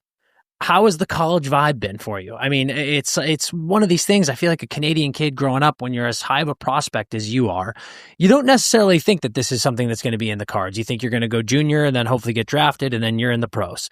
Now, all of a sudden, you have this opportunity. You're on one of the coolest campuses in the entire country, playing for a top team in the country. Remove the hockey and just be a kid for a second. Has college been awesome? Yeah, it's been a blast for sure. I mean, obviously for us, like, we're pretty dialed in the hockey aspect, but we have a good team. We have our fun. We have a hockey house, and it's like we get together. We watch movies every single night. On weekends we hang out there. We watch Sunday football all day long, and then it's a good time. It's a good campus. It's always pretty rowdy downtown East Lansing, and it's fun for sure. It's amazing. Give me a class. Give me a class that you're like, this one, this class not that bad. Yeah, so I'm in. Actually, today I had personal finance. I'm enjoying that. Okay. It's That's good. really a fantastic college class. That's really good. So I'm in a personal finance class. I'm in a math class. That's tough. I got a tutor in that one. So I go to that one. Yeah. I have a tutor every Tuesday night for math class, and that gets me through it. And then I have we get a weight training and general conditioning just through the hockey, and then I took an athletics and higher education, just kind of learn about that stuff like that. So it's probably a pretty simple one. And then I'm in a criminal justice class too, but it's honestly it's not as hard as I thought it was going to be coming to the actual school part. It's like, I think you go to class and you got to do your homework, you got to stay on top of it, but it's definitely not as taxing as I thought it was going to be. But it gets tricky sometimes. Chris, this fucking kid's stock with the Flyers is going through the roof right now. He's talking about taking personal finance class and criminal justice class. He's a model citizen. He's doing his homework. Unbelievable. This interview could not be going better. Yeah.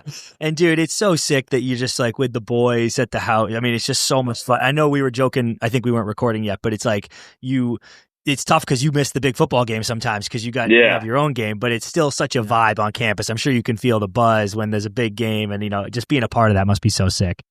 Yeah, I think we hang out every single night, and it's like on weekends, and we got together this weekend Halloween, all dressed up in costumes. Everyone took a cool photo outside the house. Everyone's we had a bunch of different costumes, so it's fun. We enjoy our time here, but I think we got a good balance. Like we're folks on hockey. Like we throughout the week we go hard, and we push ourselves, and it's good. Like we have a good leadership group here who keeps everyone kind of dialed and focused on the main goals. 2 important questions. What was your costume? Okay, I was so it was three guys. So it was Gavin O'Connell, Riker Lee, and me. And I was Simon from Alvin and the Chipmunks, and the other 2 were Alvin and Theodore.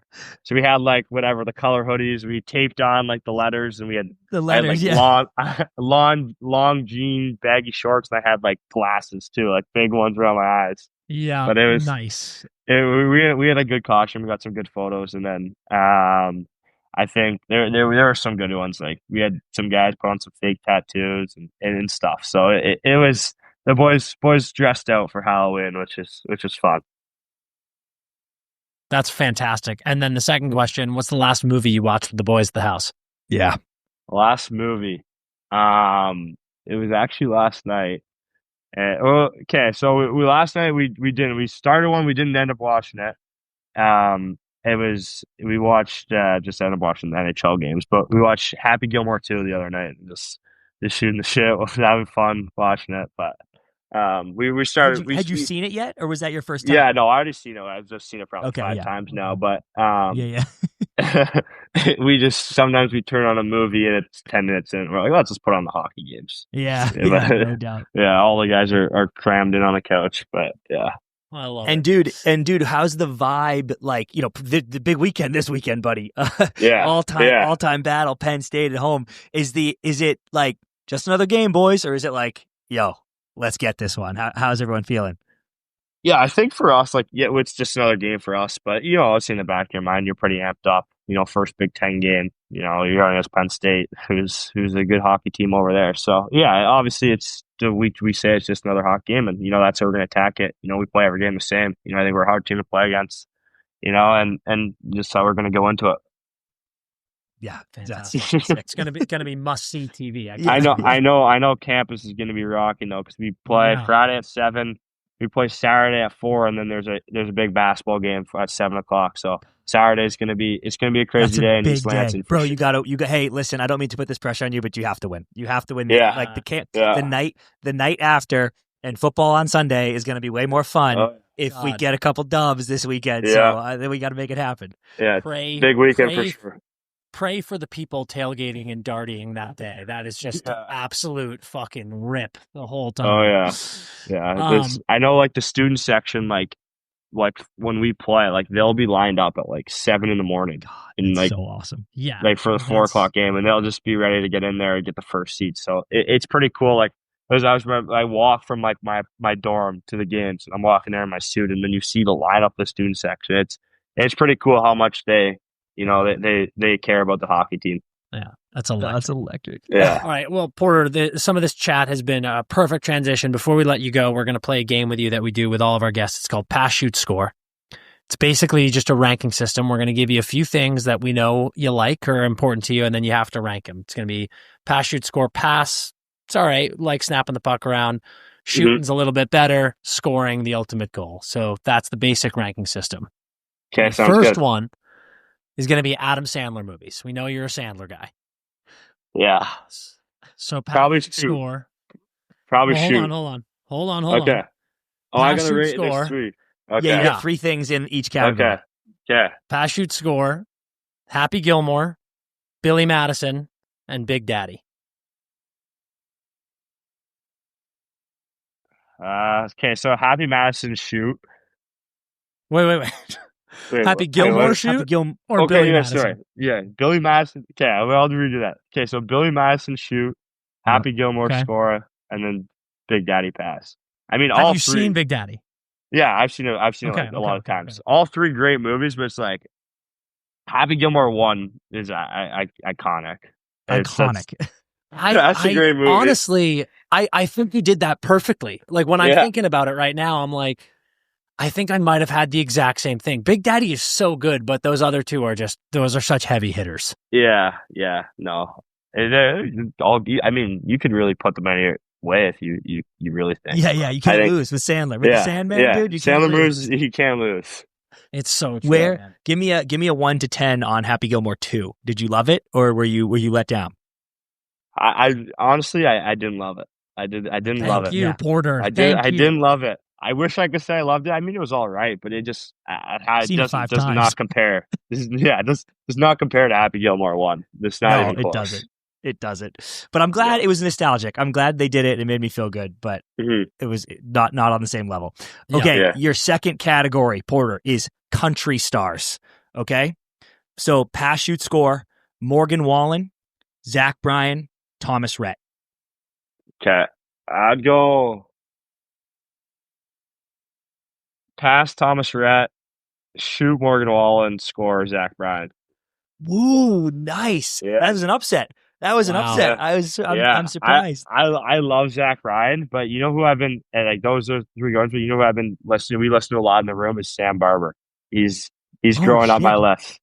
Sam Barber, Chris is not the biggest country guy. I'm gonna have to familiarize myself with this guy. Sam Barber rocks. Yeah, okay. If he was in there, he might have been my score. He might have been. Really? Yeah. Hey, give me a song. Cool. Give me a song to start myself off on him. I'm gonna listen to the first time. I'm gonna judge you. Straight and Narrow. Straight and Narrow is a good one. Straight and Narrow. Yeah, okay, I'll listen to this as soon as we're done. That's a banger. Mm-hmm.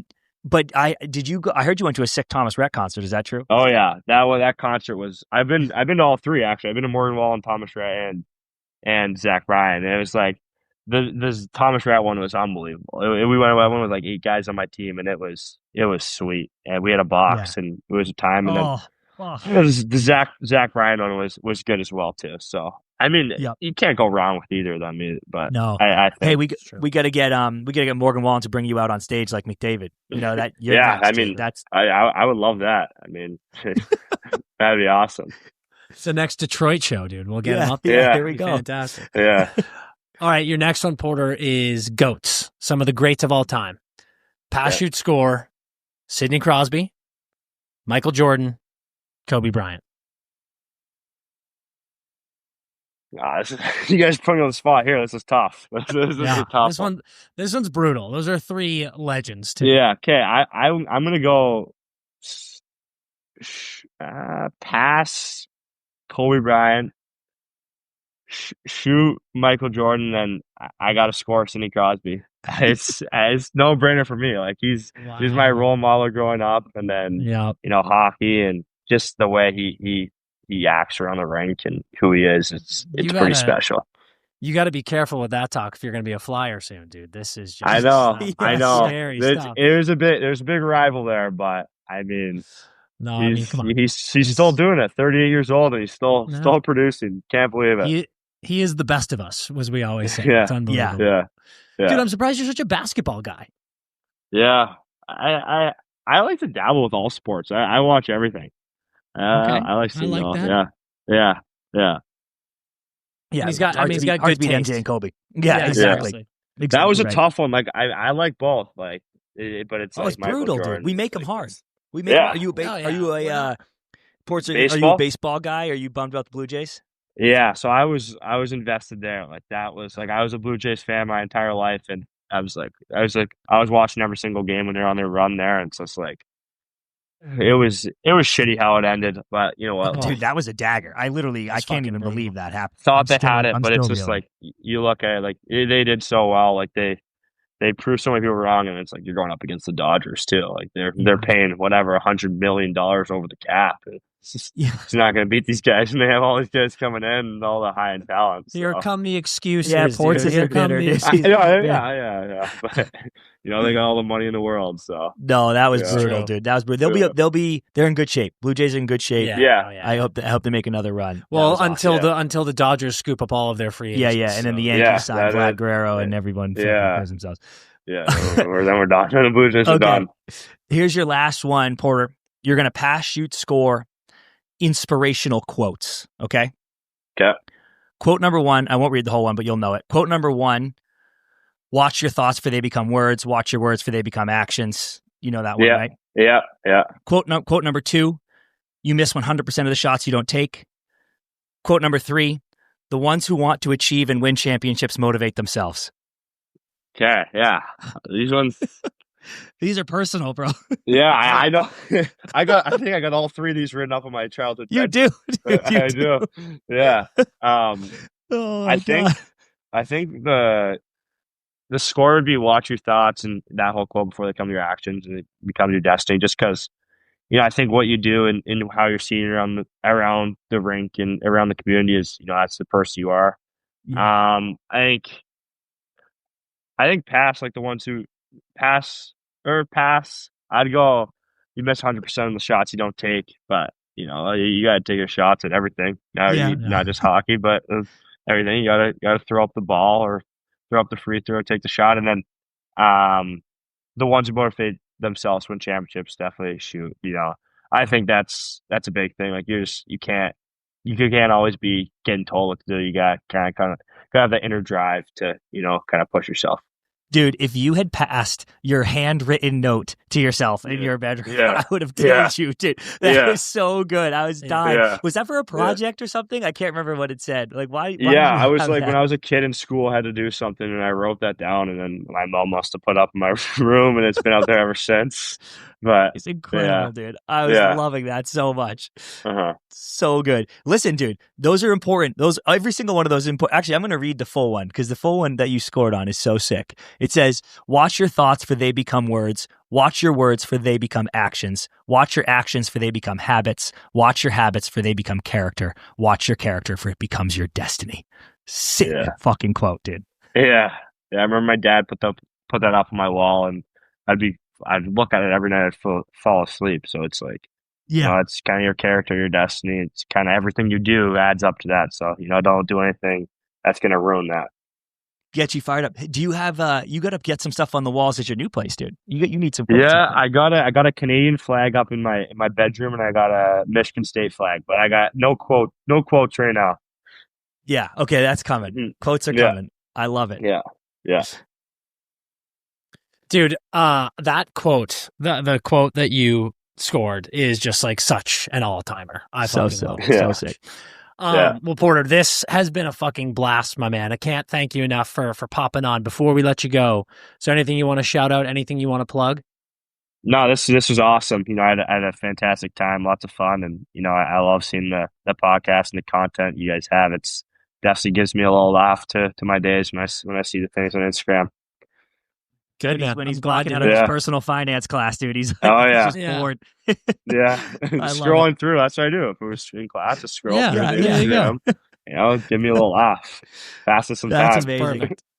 Well, dude, good luck this weekend. Huge come on, tilts baby. coming up. Can't wait to watch it. And again, buddy, thank you so much for coming on. We're gonna be. I can't believe I'm saying this because you're do it, Dan. Do it, guy. Let's go, Spartans. I need to hear it. Absolutely gonna be pulling for you. Let's go, Spartans. At least this week. Yes. At least this weekend. Yeah, go green. Yeah. God, Porter. I love him. Legend, stud, future megastar, current college star, current #1 team in the country, best player on the team. Oh, man, dude, I'm so jealous of him. He's just such an impressive guy. So pumped that he came on the show, got a little bump, had a great point night, sweeps Penn State. You love to see it. Amazing. We're going to take a quick ad break and then be back to close out the episode with some Beer League Hotline and some games. We've got holiday season coming around the bend here, and it is time to take care of the fellas in your life, whether it be your boyfriend, your dad, your brother, whomever. True Classics is the best way to make sure that the guys in your life are fitted with some of the best tees going right now. It's a weird thing. You don't think about tees being something that are so hard to buy, but the fact of the matter is they are. If you try to get some bargain bin tees, they never fit right. They fall apart immediately. Then you have some of these random companies that charge $1 billion for a basic colored tee, just a white tee. True Classics is not doing that. They give you a tailored fit that looks good and feels amazing, and it doesn't break the bank. Every single guy in your life needs that. It's coming around that holiday season, like I said, November, December, gets a little colder, even here in LA. And I love to do that look where you get a nice denim shirt, a nice flannel shirt, and then you have the tee under it. But you don't want just a crummy, horrible plain tee that's going to fall apart. It's going to start pilling. No, you want one that looks and feels tailored and is high quality and is just fantastic. True Classic has that in every single way you could want. All of these colors, all of these sizes. If you're a guy who likes to keep it simple with your style, you want a nice plain black tee, blue, gray, white, whatever it is, True Classics has you covered. And they're also going to have you covered on the body in all of the perfect ways. The t-shirt looks like you got it at a suit store and had it fit perfectly to your body every single time. And like I said, they're comfortable. I've got them stocked. I'm wearing one right now under my crew neck because I want the most comfortable thing on my body at all times. True Classics is doing that. We've got Christmas coming up. We've got holidays, this, that, or the other.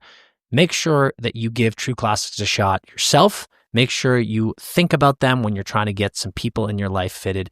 You're going to go to trueclassics.com/netters, and you're going to check out everything that they have because they've got all of these fantastic products on a great price. All of them are fantastic every single time. True Classics is the way to go. We are back, and it's time for a Beer League Hotline. Producer Sean, what do we got this week? Our goalie brings a Bluetooth speaker to the net with him and puts it where the water bottle goes. He rocks a playlist for the entire game. He says it puts him in the zone.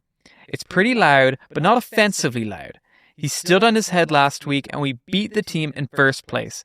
He probably made 40 saves. After the game, the other team complained to the commissioner that it shouldn't be allowed because it was distracting and we should have to forfeit. This is literally the plot of Hardball. Dude, I was just about to say, this is some... I love it when you call me Big This Papa. is literally Shit, Big dude. Papa. This is literally the plot of Hardball. It's genuinely the plot of Hardball. And I have a number of things to say. Before we even get into the wild move this is by the goalie, if you are that first place team that lost and then complained about this, You're the biggest fucking knobheads on earth. Knobhead! Knobhead! You've got to be kidding me. These beer league players trying to use bizarre loopholes because you've lost a beer league game.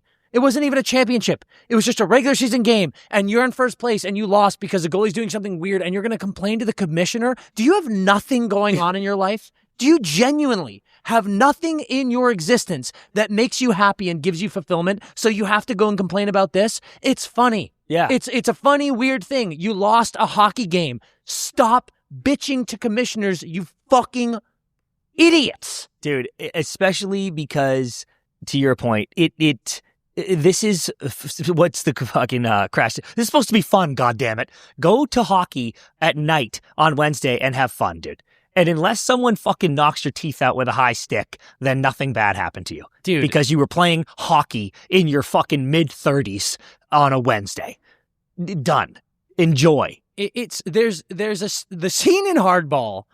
Miles is pitching with a Walkman on. Yeah. And he's nasty at pitching. And then the loser coach of the other best team in the championship game complains about it and says it's unsafe. So then the rest of the team sings Big Papa to him, and then he K's everybody. Yeah. You are the loser. You're the loser in coach Hardball. in a like Disney they made a movie. scene about this, pointing out how pathetic it is to complain about that, and then you clowns are complaining about it. The team should sing to him from the bench. The other team complaining and saying you need to forfeit, you are the biggest collection of buttholes I've ever seen. Truly. The goalie, this is crazy. I don't hate it. I love it. But if my goalie did this, I would be like, okay, but I'd be like, this is crazy. What if it breaks? What if it breaks? You got to say it's given the other team incentive to try to shelf you and explode your JBL speaker. Which would be gas. Some nets have that thing at the back, though. You know, They've there's got like the that little the sleeve. sheath. Yeah, you put in the sheath and you're pretty safe, to be honest with you. I wonder what he was listening to. That's what I'm saying. I kind of want to follow up here where I'm like, what is it? It would be kind of sick. I like that he said it's not offensively loud. Yeah. Meaning, like, if you're a defenseman on that goalie's team, you pick up a puck, you wheel behind the net, you're getting a little bit of jams. And I can still hear him. Like, he's like, man on, or you being like, reverse. I'm like, you're not drowning out our communication. Yeah. You're just giving me some vibes. Guys, I don't hate it. I actually think this might be all time. I think it might be really cool. It's kind of like when we golf and you got the speaker on the cart and you're letting it rip. If I'm lining up over a shot and you pull up in the cart near me and the speaker's going, sometimes you give a courtesy turn down, and I'm like, leave it up. Go ahead, yeah. Like, we're vibing out here. I will say the first time I ever went to an NBA game, maybe not, my dad probably took us when we were really little, but my first memory of an NBA game was my biggest takeaway was they play the music during the game. Like in hockey, they play music and then they drop the puck and you turn it off and you play hockey, and then there's a whistle and they put music on for the crowd. The NBA just plays music the whole game. And I remember being like, what? Dude, this is nuts. This isn't distracting the players, but they're like, no, it's fun. Like, you're just listening to 6 songs. And this is what he's giving you. Now you get to be you too are in the NBA now. It's amazing. This is total NBA. Would you take requests? No, I don't think you can mess with it. It's just him. Does it change your opinion if it's like bad music? Like if he's just playing Mambo No. 5 over and over and over again. Okay, hold on. Try that again and think of a bad song, because that song rocks. I don't think it changes my opinion on the move, but it would maybe change my stance or my enjoyment levels of it. Yeah. Yeah. You know what, though? Let's rule out truly insane things. Like if he's listening to farm sounds. Yeah, right. Like genuinely like weird soundtrack stuff, or the fucking the Muppets, Muppets or like Christmas. the Alvin and the Chipmunks Christmas album. If it's not anything that insane, I don't really think that there are any music genres that I hate enough to be like, this is horrendous. And he also it would make him more mythical to me, I think, if it was like, he's like listening to classical music or something. If this dude was just back there hammering deep classical music, I'd be like, that guy's a fucking savage. What if he was listening? I'm going to give one to you here. What if he was listening to like outlawed music on outlawed pipes or whatever that's called, the like Irish. Oh, I listen to good Irish music. I think that song's sick. But what if he was listening to like fire me up war. Yeah, songs. that would be pretty. That would sick. be intimidating on I the agree. same level that classical music would be intimidating in like- like an American Psycho kind of way. Yeah, Dude, yeah. 100%. Yeah. If he was listening to classical music, you'd be like, "Oh, this guy is fucking scares me, dialed. dude. Dialed." Yeah. Irish jig. I support this. Guys, I think I love this across the board. Hate the other team, love the goalie. Yeah, simple. Okay, let's now finish things up with a Bauer Hockey blind ranking. CP, what is the topic today? The topic is players with 10-plus goals already in the league, of which there's a good chunk. And the reason I was thinking about scoring 10-plus goals is because I have a pulse now, and I am going to score 1 billion goals now that I have a Bauer Pulse, as are all the Bauer Pulse guys in the NHL. So as a thank you to Bauer and the Pulse, I wanted to reward the top goal scorers in the league. Okay, now can we quickly pause and say, are we doing this on these players overall as players, as goal scorers this season? I always like clarifying. Yeah, this is a good question. I would say I like as goal scorers, not overall player. I think we got to do this season. Like, who do we want scoring goals for me this season? Yeah. Yeah. And I want to kind of be like, they've been hot, so they deserve love. 100%. Like, this isn't a just say who has more goals ranking, obviously. Vibes right now. Goal scoring vibes and abilities right now. Mm-hmm. Okay, Sean, first name. Sidney Crosby. I want to go really high here, Dan. He's having one of his most productive goal seasons literally ever. He is. I just think that there are some guys who are just like really snapping the puck in, though. Yep. So I want to go 3. 3. I Yeah. think he's earned higher than that. For this season, normally I would agree with you. Sidney Crosby in general. This season, so bad at this game. this season, he deserves higher than that. He's got some He magic. scores every game. He's got some magic. Something But happened. again, we're doing goal scorers. Mhm. Sidney Crosby is 1 in life, Yeah. but we're gonna put him 3. God, I think it's gonna work out great. Seth Jarvis. Road to 50. Road to 50 is maybe on the best tracks it's ever been on, I would say. No question about it. Like, are you telling me you don't want Jarvie over Sid? No, not this season. Sid has like He's the tied third for most third. He's goals tied in for the third in the league. league. Tied for third in the league. But Jarvis has 1 less goal than him. Yeah, I know. But Sid's just I know. Sid's like, something special is happening with Sid.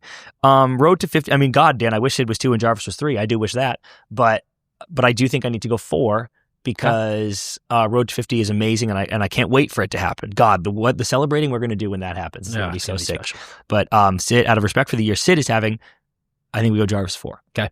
Jack Hughes. Tough one now because I could go 5 just out of fear. I pick with fear a lot.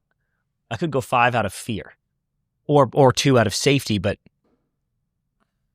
I think we play with fear. I don't know what is wrong with you. Like, Jack's Fear is our friend. Jack has 10 goals in 15 games, and he's scoring like sick goals. Yep. This is what I'm trying to say to you. Oh, I thought you were going to push back because of how many people by going Sid 3, you were implying there was like, we needed to save room for the people that are pumping in goals. But no one is pumping in goals more than these. Like, there's literally 3 humans who have more goals than Sid. Yep. And like 5 humans who have more goals than these other 2. Yep. The gap isn't that big. So you want 2? I could. Me too. Like, Jack score, and again, he's scoring sick Yeah, goals. some nice ones. And it leaves 1. I'm okay with 2 because I definitely want like to spot. Jack at 2. Yeah, let's go Jack The 2. Devils are buzzing. Let's go Jack 2. Jack 2. Yeah. Okay, all right.